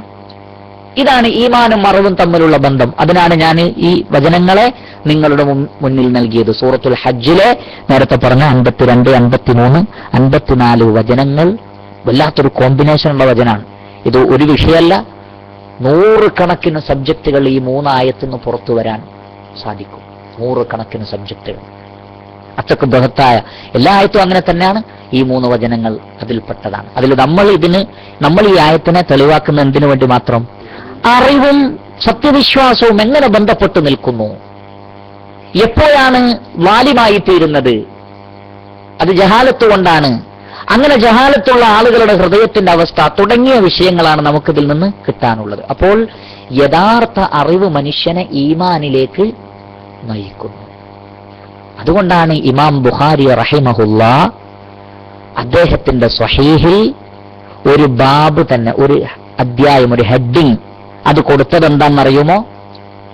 ബാബുൽ ഇൽമി ഖബ്ലൽ ഖൗലി വൽ അമലി. അറിവിന്റെ അധ്യായം. എപ്പോഴാണ് അറിവ് നേടേണ്ടത്? ഖബ്ലൽ ഖൗലി, ഒരു കാര്യം പറയുന്നതിന് മുമ്പ്, വൽ അമലി, ഒരു കാര്യം പ്രവർത്തിക്കുന്നതിന് മുമ്പ്. ഒരു കാര്യം പറയുന്നതിന് മുമ്പ് അതിൽ അറിവുണ്ടാവണം. ഒരു കാര്യം പ്രവർത്തിക്കുന്നതിന് മുമ്പ് അതിൽ അറിവുണ്ടാവണം. എന്നിട്ട് അദ്ദേഹം ഖുർആനിൽ നിന്ന് അതിനൊരു തെളിവ് കൊണ്ടുവരാൻ, ഖുർആനിൽ നിന്ന് ഒരു തെളിവ് കൊണ്ടുവരാൻ. അതാണ് ഇന്ന് നമ്മൾ പഠിക്കുന്ന മൂന്നാമത്തെ സബ്ജക്റ്റ്. നമ്മൾ ഒന്നാമത് പഠിച്ച എന്താണ്? ഇന്ന് പഠിച്ച വിഷയത്തിൽ ഒന്നാമത്തെ എന്താണ്? സത്യവിശ്വാസിയും അറിവും തമ്മിലുള്ള ബന്ധം. രണ്ടാമത് പഠിച്ച പോയിന്റ് എന്താണ്? എങ്ങനെയാണ് ഇൽമും ഈമാനും എന്ത് കാരണം കൊണ്ടാണ് ചേർത്ത് പറഞ്ഞത്, അത് നമ്മൾ പഠിച്ചു. ഇനി മൂന്നാമത്തെ സബ്ജക്റ്റ്, ഇവിടെ ഇമാം ബുഖാരി പരിശുദ്ധ ഖുർആനിൽ നിന്ന് ഈ വിഷയത്തിൽ തെളിവ് കൊണ്ടുവരാണ്. ഒരു കാര്യം പറയുന്നതിന് മുമ്പായിട്ട് നമ്മൾ അറിഞ്ഞിരിക്കണം. ഒരു കാര്യം പ്രവർത്തിക്കുന്നതിന് മുമ്പായി നമ്മൾ എന്ത് ചെയ്തിരിക്കണം? അറിവ് നേടിയിരിക്കണം. എന്നിട്ട് ഈ ബാബ് ഹെഡിങ് കൊടുത്തിട്ട് അദ്ദേഹം കൊണ്ടുവരുന്നത് സൂറത്തുൽ മുഹമ്മദിലെ 19ാമത്തെ വചനമാണ്. സൂറത്തു മുഹമ്മദിലെ 19ാമത്തെ വചനം അതേതാ? നമുക്കൊക്കെ അറിയാം. ഫഅലം അന്നഹു ലാ ഇലാഹ ഇല്ലല്ലാഹ് വസ്തഗ്ഫിർ ലിദംബിക വലിൽ മുഅ്മിനീന വൽ മുഅ്മിനാത്ത്. ഇവിടെ പറയുന്നത് ഫഅലം, നീ അറിയണം, നീ അറിവ് നേടണം. എന്ത്? അന്നഹു ലാ ഇലാഹ ഇല്ലല്ലാഹ്, ലാ ഇലാഹ ഇല്ലല്ലാഹ്, അല്ലാഹു അല്ലാതെ ഇലാഹില്ല എന്നത് അറിയണം. ഹദീസിൽ വന്നില്ലേ, മൻ മാത വഹുവ യഅലമു ലാ ഇലാഹ ഇല്ലല്ലാഹ് ദഖലൽ ജന്ന. ലാ ഇലാഹ ഇല്ലല്ലാഹ് എന്ന് അറിഞ്ഞുകൊണ്ട് മരിച്ചാൽ സ്വർഗത്തിലാണ്. അതവിടെ പ്രത്യേകം വഹുവ യഅലമു എന്ന് പറയാനുള്ള കാരണം, ലാ ഇലാഹ ഇല്ലല്ലാഹ് അറിഞ്ഞാൽ എന്തെല്ലാം അയാളിൽ ഉണ്ടാവുമോ അതൊക്കെ അയാളിൽ ഉണ്ടായിരിക്കും. അതുകൊണ്ടാണ് അയാൾ സ്വർഗത്ത് പോകുന്നത്. ഇല്ലെങ്കിലോ അയാൾ ജാഹിൽ തന്നെയാണ്, സംശയമല്ല. അപ്പൊ ഇമാം ബുഖാരി റഹിമഹുല്ല ഈ ആയത്തിനെ തെളിവാക്കുന്നു. ഫഅലം, നിങ്ങൾ അറിയണം, അന്നഹു ലാ ഇലാഹ ഇല്ലല്ലാഹ്, അല്ലാഹു അല്ലാതെ ഇലാഹില്ല എന്ന വിഷയം നിങ്ങൾ അറിയണം. അങ്ങനെ ലാ ഇലാഹ ഇല്ലല്ലാഹ് അറിഞ്ഞു കഴിഞ്ഞാൽ പിന്നെ ഒരാൾ ബോധ്യമാവും എന്താണെന്നറിയോ? തന്റെ പോരായ്മയാണ്. ഒരു മനുഷ്യൻ ലാ ഇലാഹ ഇല്ലല്ലാഹ് അറിയുന്നതോടുകൂടി അവൻ അല്ലാഹുവിനെ കുറിച്ച് അങ്ങേയറ്റത്തെ ഒരു ധാരണയിലെത്തുന്നു. തന്റെ ജീവിതത്തിൽ സംഭവിച്ചു പോയ ചെറുതും വലുതുമായ എല്ലാ അബദ്ധങ്ങളെയും വലിയ ഒരു വിഷയമായി അയാൾക്ക് അനുഭവപ്പെടുന്നു. അതുകൊണ്ടാണ് പറഞ്ഞത് വസ്തഗ്ഫിർ ലിദംബിക വലിൽ മുഅ്മിനീന വൽ മുഅ്മിനാത്ത്. താങ്കളുടെ പാപത്തിന് ഇസ്തിഗ്ഫാർ നടത്തിക്കോന്ന്. ആരോട്? നബി സല്ലല്ലാഹു അലൈഹി വസല്ലമയോടാണ് പറയുന്നത്, മുഹമ്മദ് നബിയെ, താങ്കൾ ചെയ്ത പാപങ്ങൾക്ക് അല്ലാഹുവിനോട് ഇസ്തിഗ്ഫാർ നടത്തിക്കോന്ന്. റസൂലുള്ള ചെയ്ത ഏത് പാപാണ് നമ്മൾ ഹദീസിൽ കണ്ടിട്ടുള്ളത്? ചരിത്രത്തിൽ നമ്മൾ കണ്ടിട്ടില്ല. പക്ഷേ ആ മുഹമ്മദ് മുസ്തഫ സല്ലല്ലാഹു അലൈഹി വസല്ലമ ഒരു ദിവസത്തിൽ 100-ലധികം തവണ ഇസ്തിഗ്ഫാർ നടത്തിയിരുന്നു. ഹദീസിൽ വന്നിട്ടുണ്ട്, റസൂൽ കരീം സല്ലല്ലാഹു അലൈഹി വസല്ലമ സുബൈ നമസ്കാരത്തിന് ശേഷമായിരുന്നു 100 തവണ ഇസ്തിഗ്ഫാർ നടത്തിയത്. കാണുന്ന ഒരാൾ ചിലപ്പം വിചാരിക്കും രാത്രി എന്തോ തെറ്റ് ചെയ്തിട്ടാണ് നേരം വെളുത്ത ഉടനെ തന്നെ ഇസ്തിഗ്ഫാർ ഇങ്ങനെ പറയുന്നത്. എന്നാൽ ആ റസൂലുള്ളാന്റെ രാത്രി എങ്ങനെയായിരുന്നു? കാലിൽ നീര് വരുവോളം നിന്ന് നമസ്കരിക്കാണ് നബി സല്ലല്ലാഹു അലൈഹി വസല്ലം. നബി സല്ലല്ലാഹു അലൈഹി വസല്ലമ തഹജ്ജുദ് നമസ്കാരത്തിന്റെ പ്രാരംഭ പ്രാർത്ഥനയിൽ ചൊല്ലിയ ദുആകളുണ്ടല്ലോ, ആ ദിക്റുകളും ദുആകളും നമ്മുടെ ജീവിതത്തിൽ മനസ്സറിഞ്ഞ് അങ്ങനെ ഒരു ദുആ നമ്മൾ നടത്തിയിട്ടുണ്ടാവില്ല. നമ്മുടെ ഈ ആയുസ്സിനടക്ക് അതൊക്കെ ഹദീസിന്റെ ഗ്രന്ഥങ്ങളിലുണ്ട്, സുലഭമാണ്. പക്ഷെ നമ്മുടെ ആയുസ്സിനിടക്ക് മനസ്സറിഞ്ഞുകൊണ്ട് അത്തരമൊരു ദുആ നമ്മൾ നടത്തിയിട്ടുണ്ടാവില്ല. നിങ്ങൾ തഹജ്ജുദ് നമസ്കാരത്തിന്റെ പ്രാരംഭ ദുആ ശേഖരിച്ച ഗ്രന്ഥങ്ങളൊന്ന് പരിശോധിച്ചാൽ അത്രക്ക് ബൃഹത്തായ അങ്ങേയറ്റത്തെ ഒരു ദൈവദൂതനല്ലാതെ അങ്ങനെ പ്രാർത്ഥിക്കാൻ സാധ്യമല്ല. ഹൃദയം അത്രയും പരിശുദ്ധവും കളങ്കവും നിറഞ്ഞ ഒരു വ്യക്തിത്വത്തിന്റെ ഹൃദയത്തിൽ നിന്നും നാവിൽ നിന്നുമല്ലാതെ തത്തുല്യമായ വാക്കുകൾ വരികയില്ല. ആകാശഭൂമികളുടെ സൃഷ്ടാവായ അള്ളാഹുവിനെ അങ്ങേയറ്റം അടുത്തറിഞ്ഞ ഒരു ആത്മാവിനല്ലാതെ അങ്ങനെ പറയുക സാധ്യമല്ല. അങ്ങനെയുള്ള മുഹമ്മദ് മുസ്തഫ സല്ലല്ലാഹു അലൈഹി വസല്ലമ തഹജ്ജുദ് നമസ്കാരത്തിന്റെ പ്രാരംഭ പ്രാർത്ഥനയാണ് അതെങ്കിൽ പിന്നെ ചൊല്ലുന്ന ഫാത്തിഹയും അതിനുശേഷം ഓതുന്ന പരിശുദ്ധ ഖുർആനിലെ സുദീർഘമായ ഗംഭീരമായ വചനങ്ങളും എത്രയാണ്, തീർന്നില്ല. റുകൂയിലും സുജൂദിലും ഇടയിലിരുത്തത്തിലും അതുപോലെ തന്നെ അവസാന അത്തഹിയാത്തിലും റസൂല് ചൊല്ലിയ ദുആകൾക്ക് കണക്കില്ല.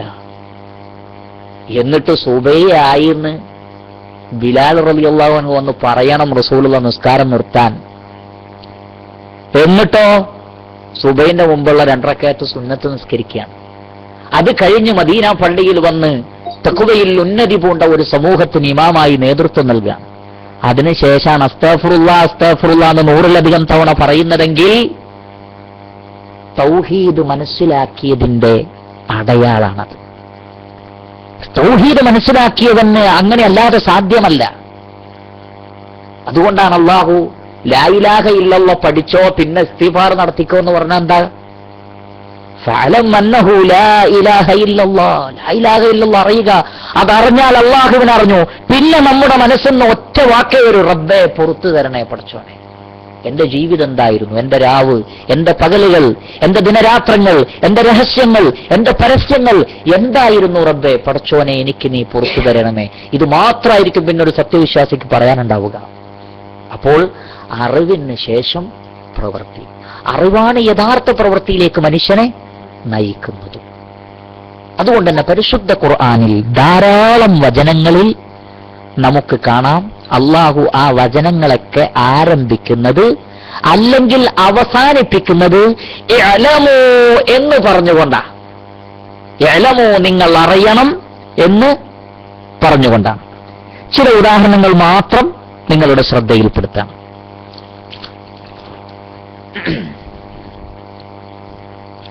ഒന്ന്, സൂറത്തുൽ ബഖറ 209-ാമത്തെ ആയത്ത് അള്ളാഹു പറയുന്നത് ഫഅലമൂ നിങ്ങൾ അറിയണം അന്നല്ലാഹ അസീസുൻ ഹകീം, അള്ളാഹു പ്രതാപിയാണ്, അഗാധജ്ഞനാണ്. അള്ളാഹുവിന്റെ 2 സിഫത്തുകൾ നിങ്ങൾ മനസ്സിലാക്കണം. ഇന്നല്ലാഹ അസീസുൻ ഹകീം എന്ന് പറയുന്നതും ഫഅലമൂ അന്നല്ലാഹ അസീസുൻ ഹകീം എന്ന് പറയുന്നതും തമ്മിൽ വ്യത്യാസമുണ്ട്. ഒന്ന് അള്ളാഹു അസീസും ഹക്കീമുമാണ്, പക്ഷേ അത് നമ്മൾ അറിയുക കൂടി ചെയ്താലോ അപ്പോൾ അതിന് അർത്ഥം കൂടി. അതുകൊണ്ട് അള്ളാഹു പറയാണ് നിങ്ങളത് മനസ്സിലാക്കുകയും വേണം, നിങ്ങളത് മനസ്സിലാക്കണം. സൂറത്തുൽ മാഇദയിലെ 34-ൽ കാണാം ഫഅലമൂ അന്നല്ലാഹ ഗഫൂറുർ റഹീം, അള്ളാഹു ഗഫൂറുർ റഹീമാണ്. ഇതൊക്കെ ഈ ആയത്തുകൾ അവസാനിപ്പിക്കുന്നതാണ്. സൂറത്തുൽ മാഇദയിലെ 34-ാണ് ഇപ്പൊ പറഞ്ഞത്. സൂറത്തുൽ ബഖറയിലെ 209 നമ്മൾ നേരത്തെ പറഞ്ഞു. ഇതുപോലെ ധാരാളം വചനങ്ങൾ നിങ്ങൾ പരിശുദ്ധ ഖുർആൻ ഓതുമ്പോൾ അത് ഇഷ്ടം പോലെ കാണാം. അതുപോലെ തന്നെ ആയത്തിന്റെ തുടക്കത്തിൽ വന്നത് വേറെയുണ്ട്. സൂറത്തുൽ ഹുജറാത്തിലെ 7-ാമത്തെ വചനം നോക്കൂ, വഅലമൂ അന്ന ഫീക്കും റസൂലുള്ളാഹ്, നിങ്ങൾ അറിയണം അന്ന ഫീക്കും റസൂലല്ലാഹ്, നിങ്ങളിലുള്ളത് ആരാന്നറിയണം, റസൂലാണ്. അപ്പം അഷ്ഹദു അന്ന മുഹമ്മദ് റസൂലുള്ളാഹ് എന്നുള്ളത് ശരിക്കറിയണം, മുഹമ്മദ് നബി ആരാണ് എന്ന് ശരിക്ക് അറിയുകയും മനസ്സിലാക്കുകയും വേണ്ടതുണ്ട്. അതുപോലെ തന്നെ സൂറത്തു തഗാബുനിലെ 28 വഅലമൂ അന്നമാ അംവാലുക്കും വഔലാദുക്കും ഫിത്ന, നിങ്ങളുടെ ധനവും നിങ്ങളുടെ മക്കളും ഒക്കെ നിങ്ങൾക്ക് പരീക്ഷണമാണ്. അതുപോലെ തന്നെ സൂറത്തുൽ ഹദീദിലെ 17 അതുപോലെ 19 തുടങ്ങിയ വചനങ്ങളിലൊക്കെ ഇഅ്ലമൂ അന്നമൽ ഹയാത്തുദ് ദുനിയാ ലഇബുൻ വലഹുവൻ.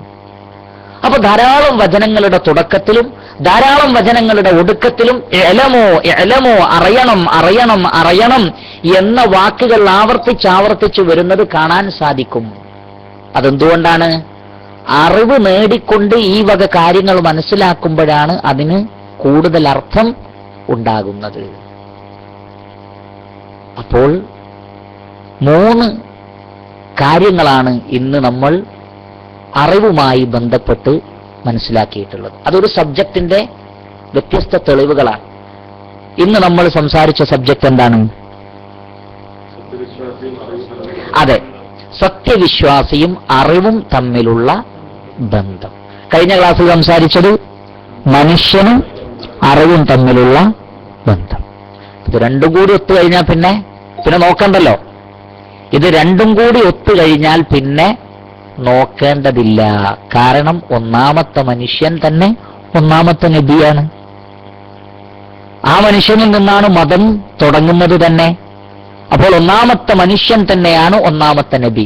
അതുകൊണ്ടാണ് ഇസ്ലാമിന്റെ ഫിത്രത്ത് എന്ന് പറഞ്ഞാൽ അത് മനുഷ്യ ഫിത്രത്താണ് എന്ന് പണ്ഡിതന്മാർ പറയാൻ കാരണം. അപ്പോ മനുഷ്യൻ എന്നുള്ള നിലക്കും നമുക്ക് അറിവ് ഒഴിച്ചുകൂടാൻ പറ്റൂല. അതുപോലെ തന്നെ ആദം നബിയുടെ മക്കൾ എന്നുള്ള നിലക്കും നമുക്ക് വിജ്ഞാനത്തെ മാറ്റി നിർത്തുക സാധ്യമല്ല. അപ്പൊ സത്യവിശ്വാസിയും ഈമാനും തമ്മിലുള്ള ബന്ധമാണ് ഇന്ന് നമ്മൾ മനസ്സിലാക്കിയിട്ടുള്ളത്.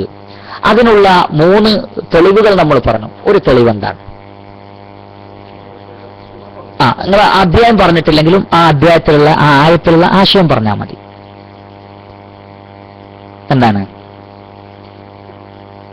ഒന്നിലധികം വചനങ്ങളിൽ അല്ലാഹു സുബ്ഹാനഹു വ തആല ഈമാനിനെയും അറിവിനെയും ഒരുമിച്ചു പറഞ്ഞിരിക്കുന്നു. ഇതാണ് ഒന്നാമത്തെ കാര്യം.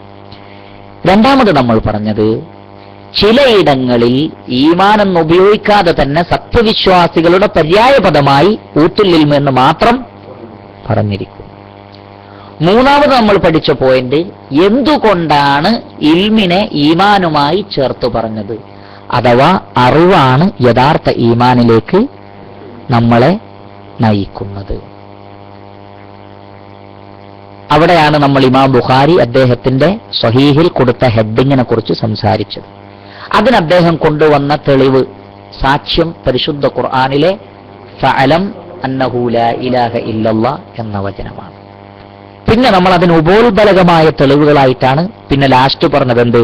പരിശുദ്ധ ഖുർആനിൽ ഈ കാര്യങ്ങൾ നമുക്ക് ധാരാളം കാണാം. വഅലമു, ഫഅലമു, ഇഅലം, അങ്ങനെ തുടങ്ങിയിട്ടുള്ള വചനങ്ങൾ ഇതൊക്കെ അറിവിന്റെ പ്രാധാന്യത്തെ സൂചിപ്പിക്കുന്നതാണ് എന്ന് നമ്മൾ മനസ്സിലാക്കണം.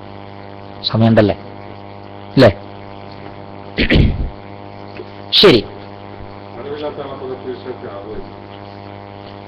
അതെ, നമ്മളിപ്പോൾ അവതരിപ്പിച്ച അഥവാ ചോദിക്കപ്പെട്ടത് അറിവില്ലാത്തവൻ സത്യവിശ്വാസിയാവുകയില്ലേ? സാധ്യമല്ല. കാരണം ഒന്നാമത്തെ അറിവ് ലാ ഇലാഹ ഇല്ലല്ലാഹയാണ്. ലാ ഇലാഹ ഇല്ലല്ലാഹ് അറിയാത്തവൻ സത്യവിശ്വാസിയാവുകയില്ല. ഇനി ഒരാൾ ലാ ഇലാഹ ഇല്ലല്ലാഹ് അറിഞ്ഞു എന്നിട്ട് ലാ ഇലാഹ ഇല്ലല്ലാഹ് ശരിക്കും മനസ്സിലാക്കി, എന്നാൽ മറ്റൊരുപാട് വിഷയങ്ങളിൽ അറിവില്ലാതെ അയാൾക്ക് അബദ്ധങ്ങൾ വന്നുകൊണ്ടിരുന്നാൽ അതിനെക്കുറിച്ച് പണ്ഡിതന്മാർ പറഞ്ഞത് അയാളുടെ തൗഹീദിന്റെ ഈമാനിന്റെ കമാലിനെ, സമ്പൂർണതയെ അത് ബാധിക്കും. അപ്പൊ ലാ ഇലാഹ ഇല്ലല്ലാഹ് അറിഞ്ഞിട്ടില്ലെങ്കിൽ അയാൾ സത്യവിശ്വാസിയല്ല. ഇനി ലാ ഇലാഹ ഇല്ലല്ലാഹ് എന്ന ആശയം ശരിക്കും മനസ്സിലാക്കി പഠിച്ച ഒരു മുവഹിദായ വ്യക്തി തന്നെ മറ്റു വിഷയങ്ങളിൽ അയാൾക്കുണ്ടാകുന്ന അജ്ഞത അയാളുടെ ഈമാനിന്റെ സമ്പൂർണതയെ ബാധിക്കും. അതുകൊണ്ടാണ് അൽ ഈമാനു യസീദു വയൻഖുസു, ഈമാൻ കുറയുകയും കൂടുകയും ചെയ്യും. ഈമാൻ കുറയുകയും കൂടുകയും ചെയ്യും. ചില ഹദീസുകളിൽ കാണാമെന്താ, ലൈസ മിന്ന, നമ്മളിൽപ്പെട്ടവനല്ല ഇങ്ങനെയൊക്കെ ചെയ്തവൻ. പക്ഷെ അതൊക്കെ വൻ പാപങ്ങളായിരിക്കും, അതല്ലെങ്കിൽ അതുപോലുള്ള മോശപ്പെട്ട പ്രവർത്തനങ്ങൾ. പക്ഷെ അത് ചെയ്താൽ അയാൾ സത്യവിശ്വാസി അല്ല, ഇസ്ലാമെന്ന് പുറത്താണെന്ന് ആരെങ്കിലും പറഞ്ഞിട്ടുണ്ടോ? ഉദാഹരണത്തിന് അയൽവാസി പട്ടിണി കിടക്കുമ്പോൾ വയറ് നിറച്ചു ഭക്ഷണം കഴിക്കുന്നവൻ നമ്മളിൽപ്പെട്ടവനല്ല എന്ന ഒരാൾ അങ്ങനെ ചെയ്ത അവൻ ഇസ്ലാമെന്ന് പുറത്താണെന്നാണ് അതിന്റെ അർത്ഥം? അല്ല. അവിടെ പണ്ഡിതന്മാർ പറഞ്ഞു അത് ഈമാനിന്റെ പൂർണ്ണതയെ ബാധിക്കുന്നതിനാൽ അവൻ മുഅ്മിനല്ല എന്ന് പറയുകയാണ്. അത് ഈമാനിന്റെ പൂർണ്ണതയെ ബാധിക്കും.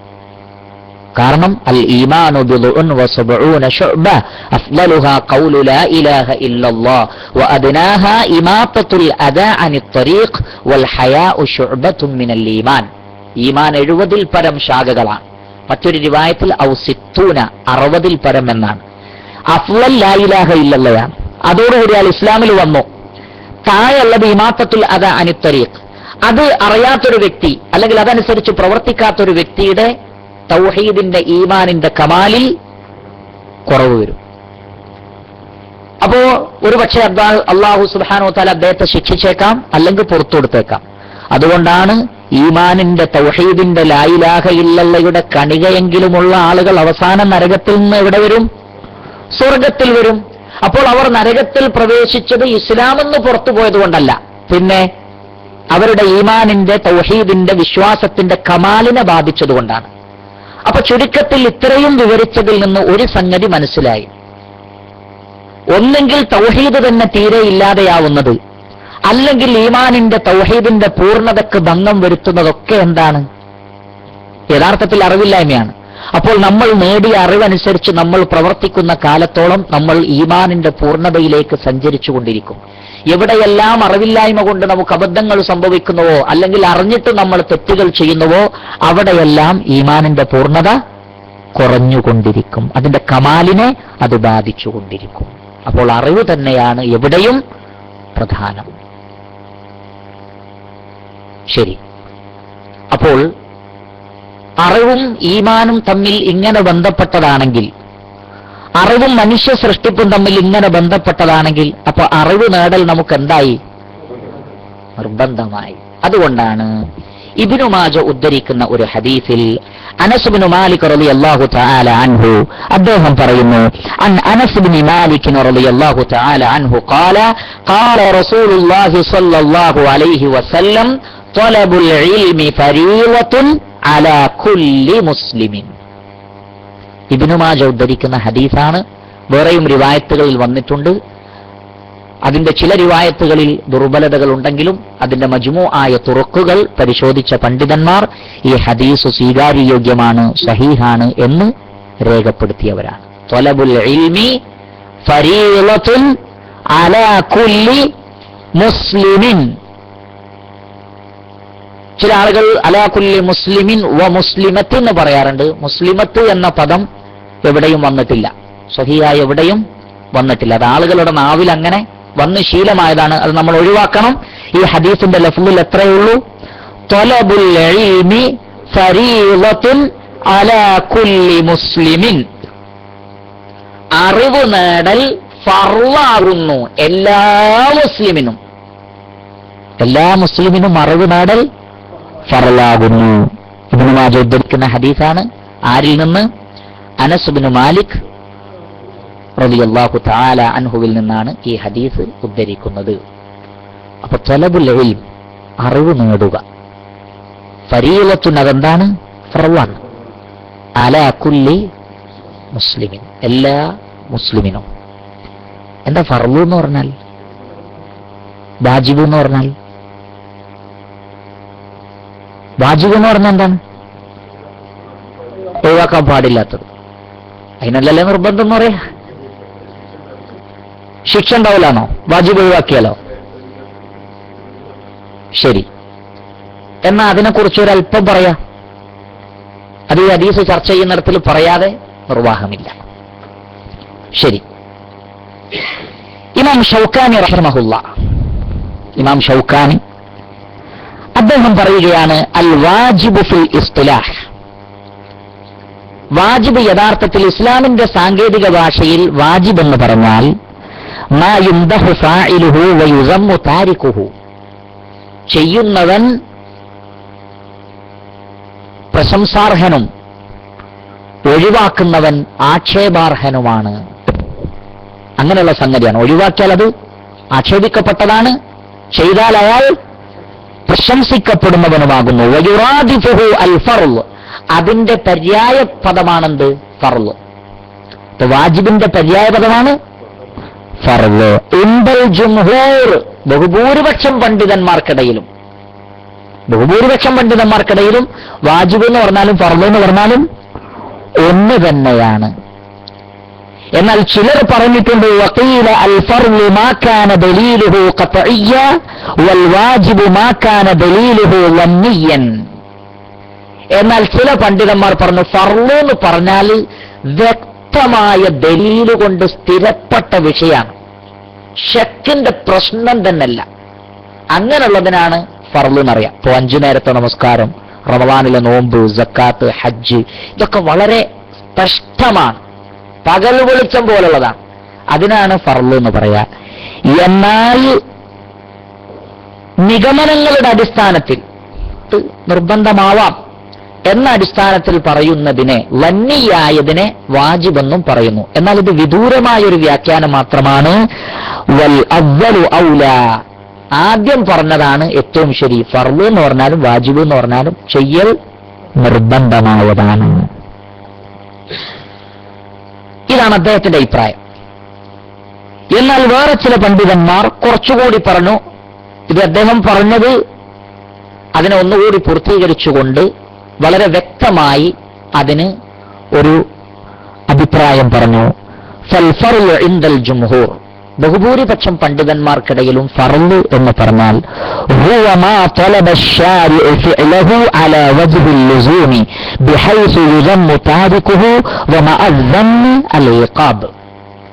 മതം, ശരീഅത്ത് അല്ലെങ്കിൽ ശരീഅത്ത് നടപ്പിലാക്കിയ അല്ലാഹു അല്ലെങ്കിൽ പ്രവാചകൻ നമ്മളിൽ നിന്ന് നിർബന്ധമായും ആവശ്യപ്പെടുന്നതിനെ, ഒഴിവാക്കാൻ പാടില്ല എന്ന നിലക്ക് ആവശ്യപ്പെടുന്നതിനെ വാജിബ് അല്ലെങ്കിൽ ഫർള് എന്ന് പറയുന്നു.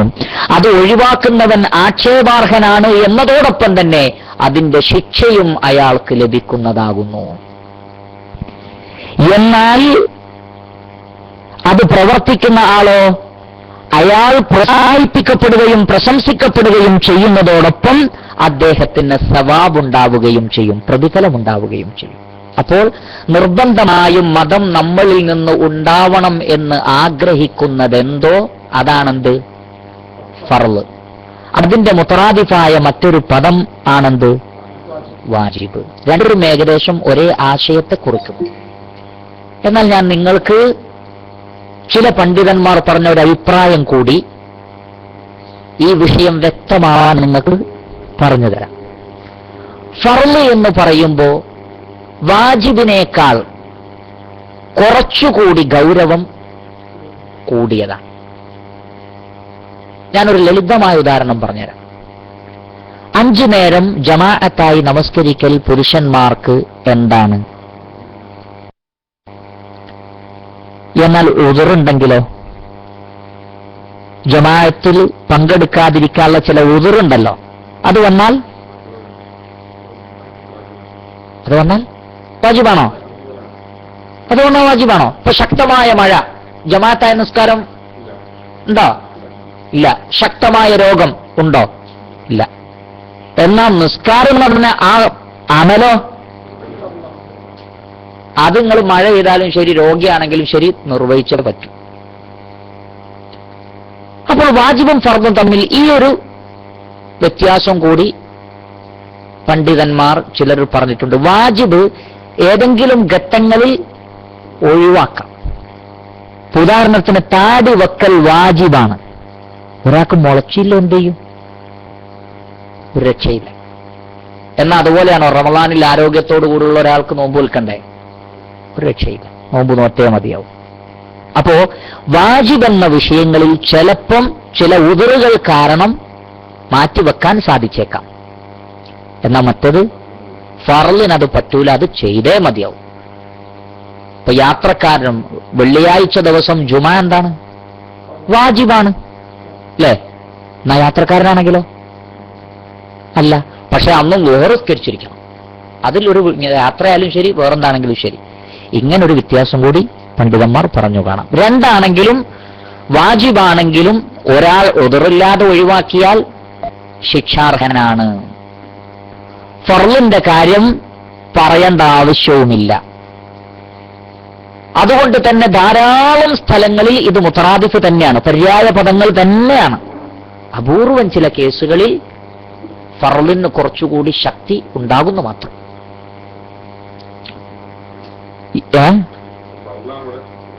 അപ്പൊ ഇവിടെ ഉപയോഗിച്ച വാക്കെന്താണ്? ഫർള് എന്നതാണ്. ത്വലബുൽ ഇൽമി ഫരീളത്തുൻ അലാ കുല്ലി മുസ്ലിമിൻ. അതിനാണ് നമ്മൾ ഈ ഷാഹിദ് കൊണ്ടുവന്നത്. അതാണ് എന്നത് നമുക്ക് ഫർളാണ്. കുറച്ച് ഭാഗം കൂടെ പറയാൻ സമയമുണ്ടോ? സമയമുണ്ട്. എന്നാൽ ഫർള് തന്നെ രണ്ടു വിധമുണ്ട് എന്ന് നമ്മൾ പഠിച്ചിട്ടില്ലേ? ഏതൊക്കെയാണ്? യെസ്, ഫർളു ഐനുണ്ട്, ഫർളു കിഫായുണ്ട്. എന്താ ഫർളു ഐന് എന്ന് പറഞ്ഞാൽ? ഒരു വ്യക്തി ചെയ്യേണ്ടതാണ്. ഫർളു ഐൻ എല്ലാവരും ചെയ്തിരിക്കണം എന്നർത്ഥം. എന്നാൽ ഫർളു കിഫായ ആണെങ്കിലോ സമൂഹം ആരെങ്കിലും ഒരാൾ ചെയ്താൽ മതി. പണ്ഡിതന്മാർ ഇതിന് നൽകിയ വ്യാഖ്യാനത്തിൽ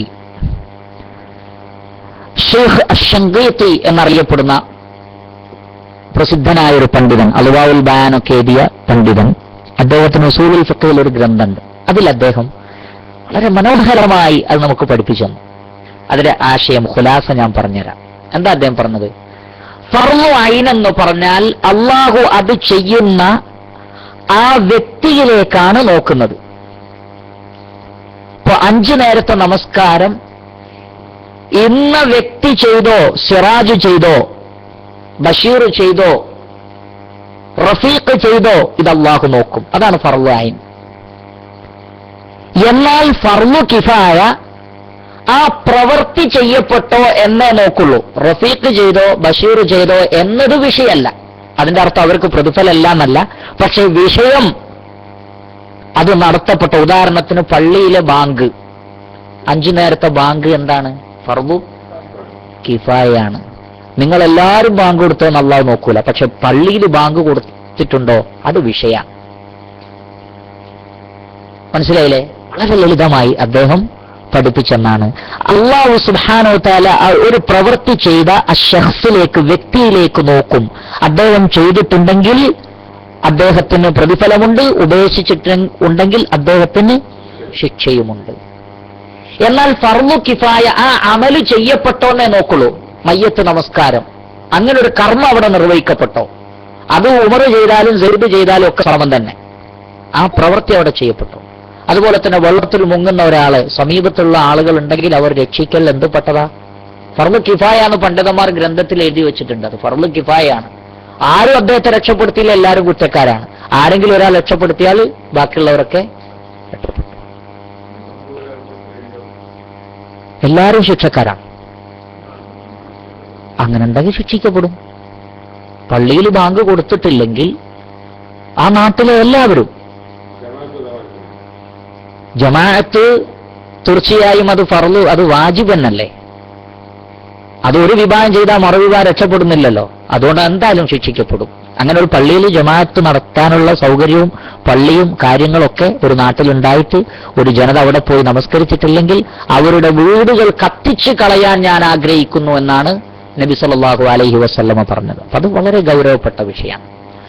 അതോടൊപ്പം തന്നെ ഒരു പോയിന്റ് കൂടി പറഞ്ഞു, ഒരു തബ്സിറത്ത് കിട്ടാൻ വേണ്ടി. എന്താ പോയിന്റ് എന്നറിയോ?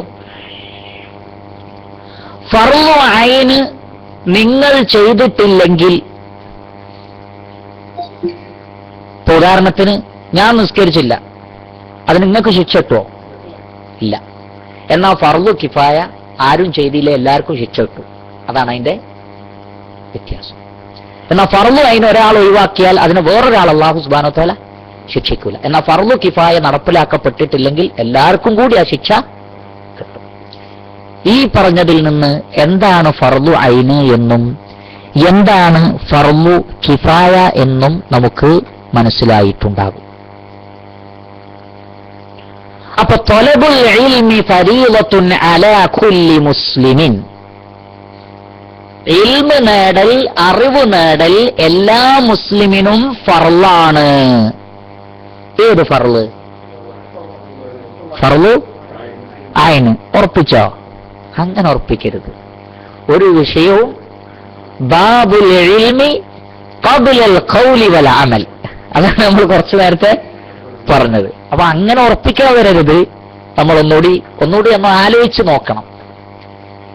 അപ്പൊ നബി സല്ലല്ലാഹു അലൈഹി വസല്ലമ മുത്ലഖായി ഫരീള എന്നാണ് പറഞ്ഞത്. നമുക്കറിയാം ഉസൂലിന്റെയും അഖീദയുടെയും പണ്ഡിതന്മാർ പറഞ്ഞു തന്ന ഒരു വിഷയമുണ്ട്. എന്താണെന്നറിയോ? ഖുർആനിലാകട്ടെ ഹദീസിലാകട്ടെ കുഫർ എന്ന വാക്ക്, ഷിർക്ക് എന്ന വാക്ക്, നിഫാഖ് എന്ന വാക്ക് അല്ലെങ്കിൽ ഇതുപോലെയുള്ള വാക്കുകൾ വന്നാൽ അതിന് എത്ര എഹ്തിമാലുണ്ടോ ആ എഹ്തിമാലുകൾ എന്ന് പറഞ്ഞാൽ എത്ര സാധ്യതകളുണ്ടോ ആ സാധ്യതകളൊക്കെ എന്ത് ചെയ്യണം? പരിഗണിച്ചുകൊണ്ടാണ് വിഷയങ്ങളെ കൈകാര്യം ചെയ്യേണ്ടത്. ഉദാഹരണത്തിന് സിബാബുൽ മുസ്ലിമി ഫുസൂഖുൻ വഖിതാലുഹു കുഫ്റുൻ. ഒരു മുസ്ലിമിനെ ചീത്ത പറയൽ അധർമ്മമാണ്, ഫിസ്ഖാണ്, ഫുസൂഖാണ്. വഖിതാലുഹു കുഫ്റുൻ, എന്നാൽ കൊന്നാലോ അത് കുഫ്റാണ്. ശരി, ഒരു സത്യവിശ്വാസി മറ്റൊരു സത്യവിശ്വാസിയെ കൊന്നാൽ അയാൾ കാഫിറായോ?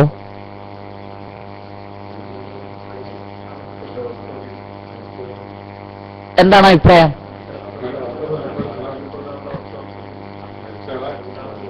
മരിച്ചാൾ അവസ്ഥ നോക്കിയിട്ടാണോ? അല്ല. അതെ. എന്നിട്ട് എപ്പോഴാണ് അത് കുഫ്റാവുക? എന്നാൽ അറിയുക, ഒരു സത്യവിശ്വാസിയും മറ്റേതൊരു സത്യവിശ്വാസിയെ കൊന്നാലും അവൻ മുത്ലഖായി ഇസ്ലാമെന്ന് പുറത്തു പോകുന്ന കാഫിറല്ല. കാരണം കുഫർ, ഷിർക്ക്, നിഫാഖ് ഇതൊക്കെ രണ്ട് വിധമുണ്ട്, ചിലത് അതിനേക്കാൾ കൂടുതലുണ്ട്. ഉദാഹരണത്തിന് ഷിർക്ക് എത്ര തരണ്ട് നിങ്ങൾ പറയും? ഷിർക്കുൻ അക്ബർ ഉണ്ട്, ഷിർക്കുൻ അസ്ഗർ ഉണ്ട്, ഷിർക്കുൻ ഖഫി, ഷിർക്കുൻ ഖഫി, ഷിർക്കുൻ അക്ബർ, ഷിർക്കുൻ അസ്ഗർ, ഷിർക്കുൻ ഖഫി. എന്നതുപോലെ തന്നെ കുഫറിൽ വലിയ കുഫറുണ്ട്, ചെറിയ കുഫറുണ്ട്. ഇത് മഹാനായ ഇബ്നു അബ്ബാസ് റളിയല്ലാഹു അൻഹു നൂറ്റാണ്ടുകൾക്ക് മുമ്പ് ഖുർആനിൽ ആയത്തോതി തഫ്സീർ പറഞ്ഞെന്നാണ്. അത് വലിയ കുഫറല്ലട്ടോ, ചെറിയ കുഫറാണ്. വലിയ കുഫറുണ്ട്, ചെറിയ കുഫറുണ്ട്. ഒന്ന് മില്ലത്തുനിന്ന് പുറത്തു പോകും, മറ്റൊന്ന് മില്ലത്തുനിന്ന് പുറത്തു പോകില്ല. സുബ്ഹാനല്ലാഹ്. 14 നൂറ്റാണ്ട് മുമ്പ് ഇബ്നു അബ്ബാസ് റളിയല്ലാഹു അൻഹു പരിശുദ്ധ ഖുർആനിൽ ഒരു വചനം ഓതിയിട്ട് പറഞ്ഞതാണ്, വമല്ലം യഹ്കും ബിമാ അൻസലല്ലാഹു ഫഉലൈക ഹുമുൽ കാഫിറൂൻ. അള്ളാഹു അവതരിപ്പിച്ചതനുസരിച്ച് വിധിക്കാത്തവർ കാഫിറുകളാകുമോ? അപ്പൊ ചില ആളുകൾ ദുർവ്യാഖ്യാനിച്ചു, അപ്പൊ ഖുർആൻ അനുസരിച്ച് വിധിക്കാത്ത ഏത് ഭരണാധികാരിയും കാഫിറാണ്, അയാൾക്കെതിരെ യുദ്ധം ചെയ്യണം. ഇബ്നു അബ്ബാസ് റളിയല്ലാഹു അൻഹു പറഞ്ഞു, പോയത്തക്കാരെ, അതിന്റെ അർത്ഥം അങ്ങനെയല്ല. ഹാദാ കുഫ്റുൻ ദൂന കുഫ്രിൻ. ഇത് വലിയ കുഫറല്ല, ഇസ്ലാമെന്ന് പുറത്തു വന്ന കുഫറല്ല, ഇത് ചെറിയ കുഫറാണ്. ലാ യൻഖുലു സാഹിബുഹു അനിൽ മില്ല. അത് ചെയ്ത വ്യക്തി മില്ലത്തുനിന്ന് പുറത്തു പോകുന്നില്ല.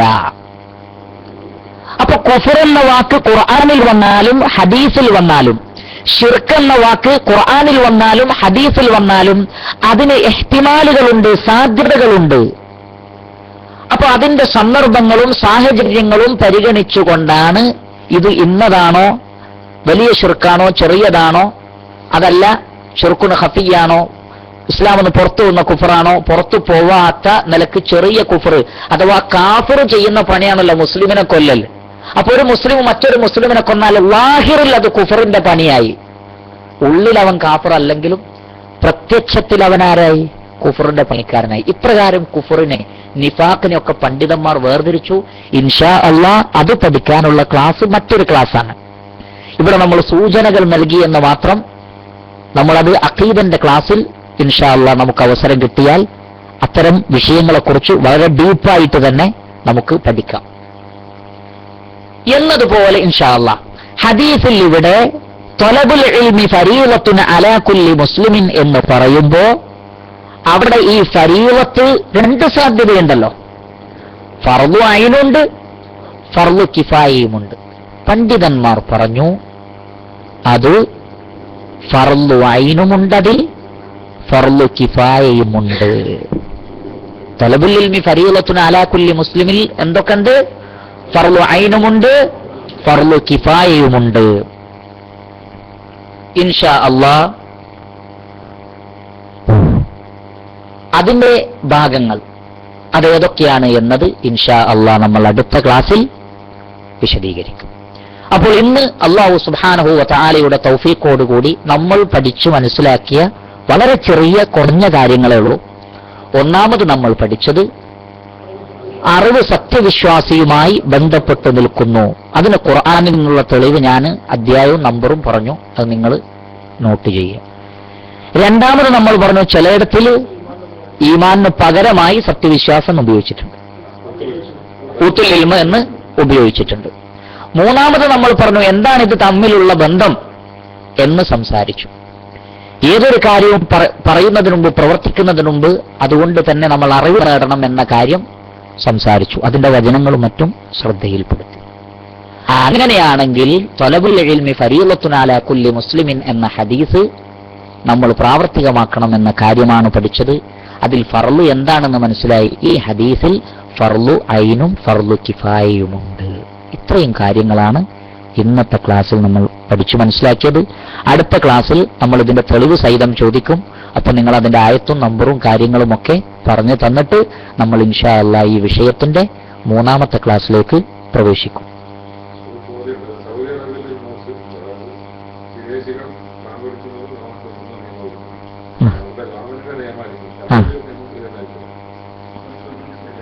ശറഇലെ നിയമം ഇത് തന്നെയാണെങ്കിലും ഒരു രാജ്യം അങ്ങനെ ഒരു നിയമം വെച്ചിട്ടുണ്ടെങ്കിൽ അത് നമ്മൾ എന്ത് ചെയ്യണം? പാലിക്കണം. പിന്നെ അങ്ങനെ ഒരു നിയമം വെക്കുന്നത് ഏത് നിലക്കാണ്? വേറൊരു നിലക്കാണ്. എന്നാ ബാങ്ക് കൊടുക്കാൻ ആരുമില്ല, പള്ളിയിൽ ഒരു മനുഷ്യനുമില്ല, ഒരാൾക്ക് കയറി ബാങ്ക് കൊടുത്തൂടെ? ലാ ശക്ക ഫീ. അതിന്റെ പേരിൽ ഒരു ഗവൺമെന്റ് പിടിക്കുന്നു തോന്നുന്നില്ല. അല്ലാഹു അലം, അല്ലാഹു അലം.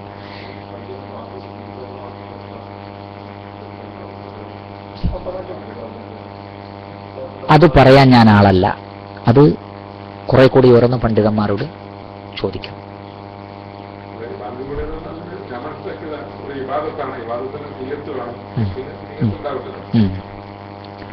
അല്ലാഹു അലം. അത് മുതിർന്ന പണ്ഡിതന്മാരെന്താണ് അതിനെക്കുറിച്ച് പറഞ്ഞതെന്ന് നമ്മൾ അന്വേഷിച്ചിട്ടേ അത് പറയാവൂ. അല്ലാഹു അലം. ശരി, അവസാനിപ്പിക്കാം. വസല്ലല്ലാഹു വസല്ലം അലാ നബിയിന മുഹമ്മദിൻ വഅലാ ആലിഹി വസഹ്ബിഹി അജ്മഈൻ വആഖിറു ദഅവാനാ അൽഹംദുലില്ലാഹി റബ്ബിൽ ആലമീൻ സുബ്ഹാനകല്ലാഹുമ്മ വബിഹംദിക അഷ്ഹദു അൻ ലാ ഇലാഹ ഇല്ലാ അൻത അസ്തഗ്ഫിറുക വഅതൂബു ഇലൈക്. വസ്സലാമു അലൈക്കും വറഹ്മത്തുള്ളാഹി വബറകാതുഹു.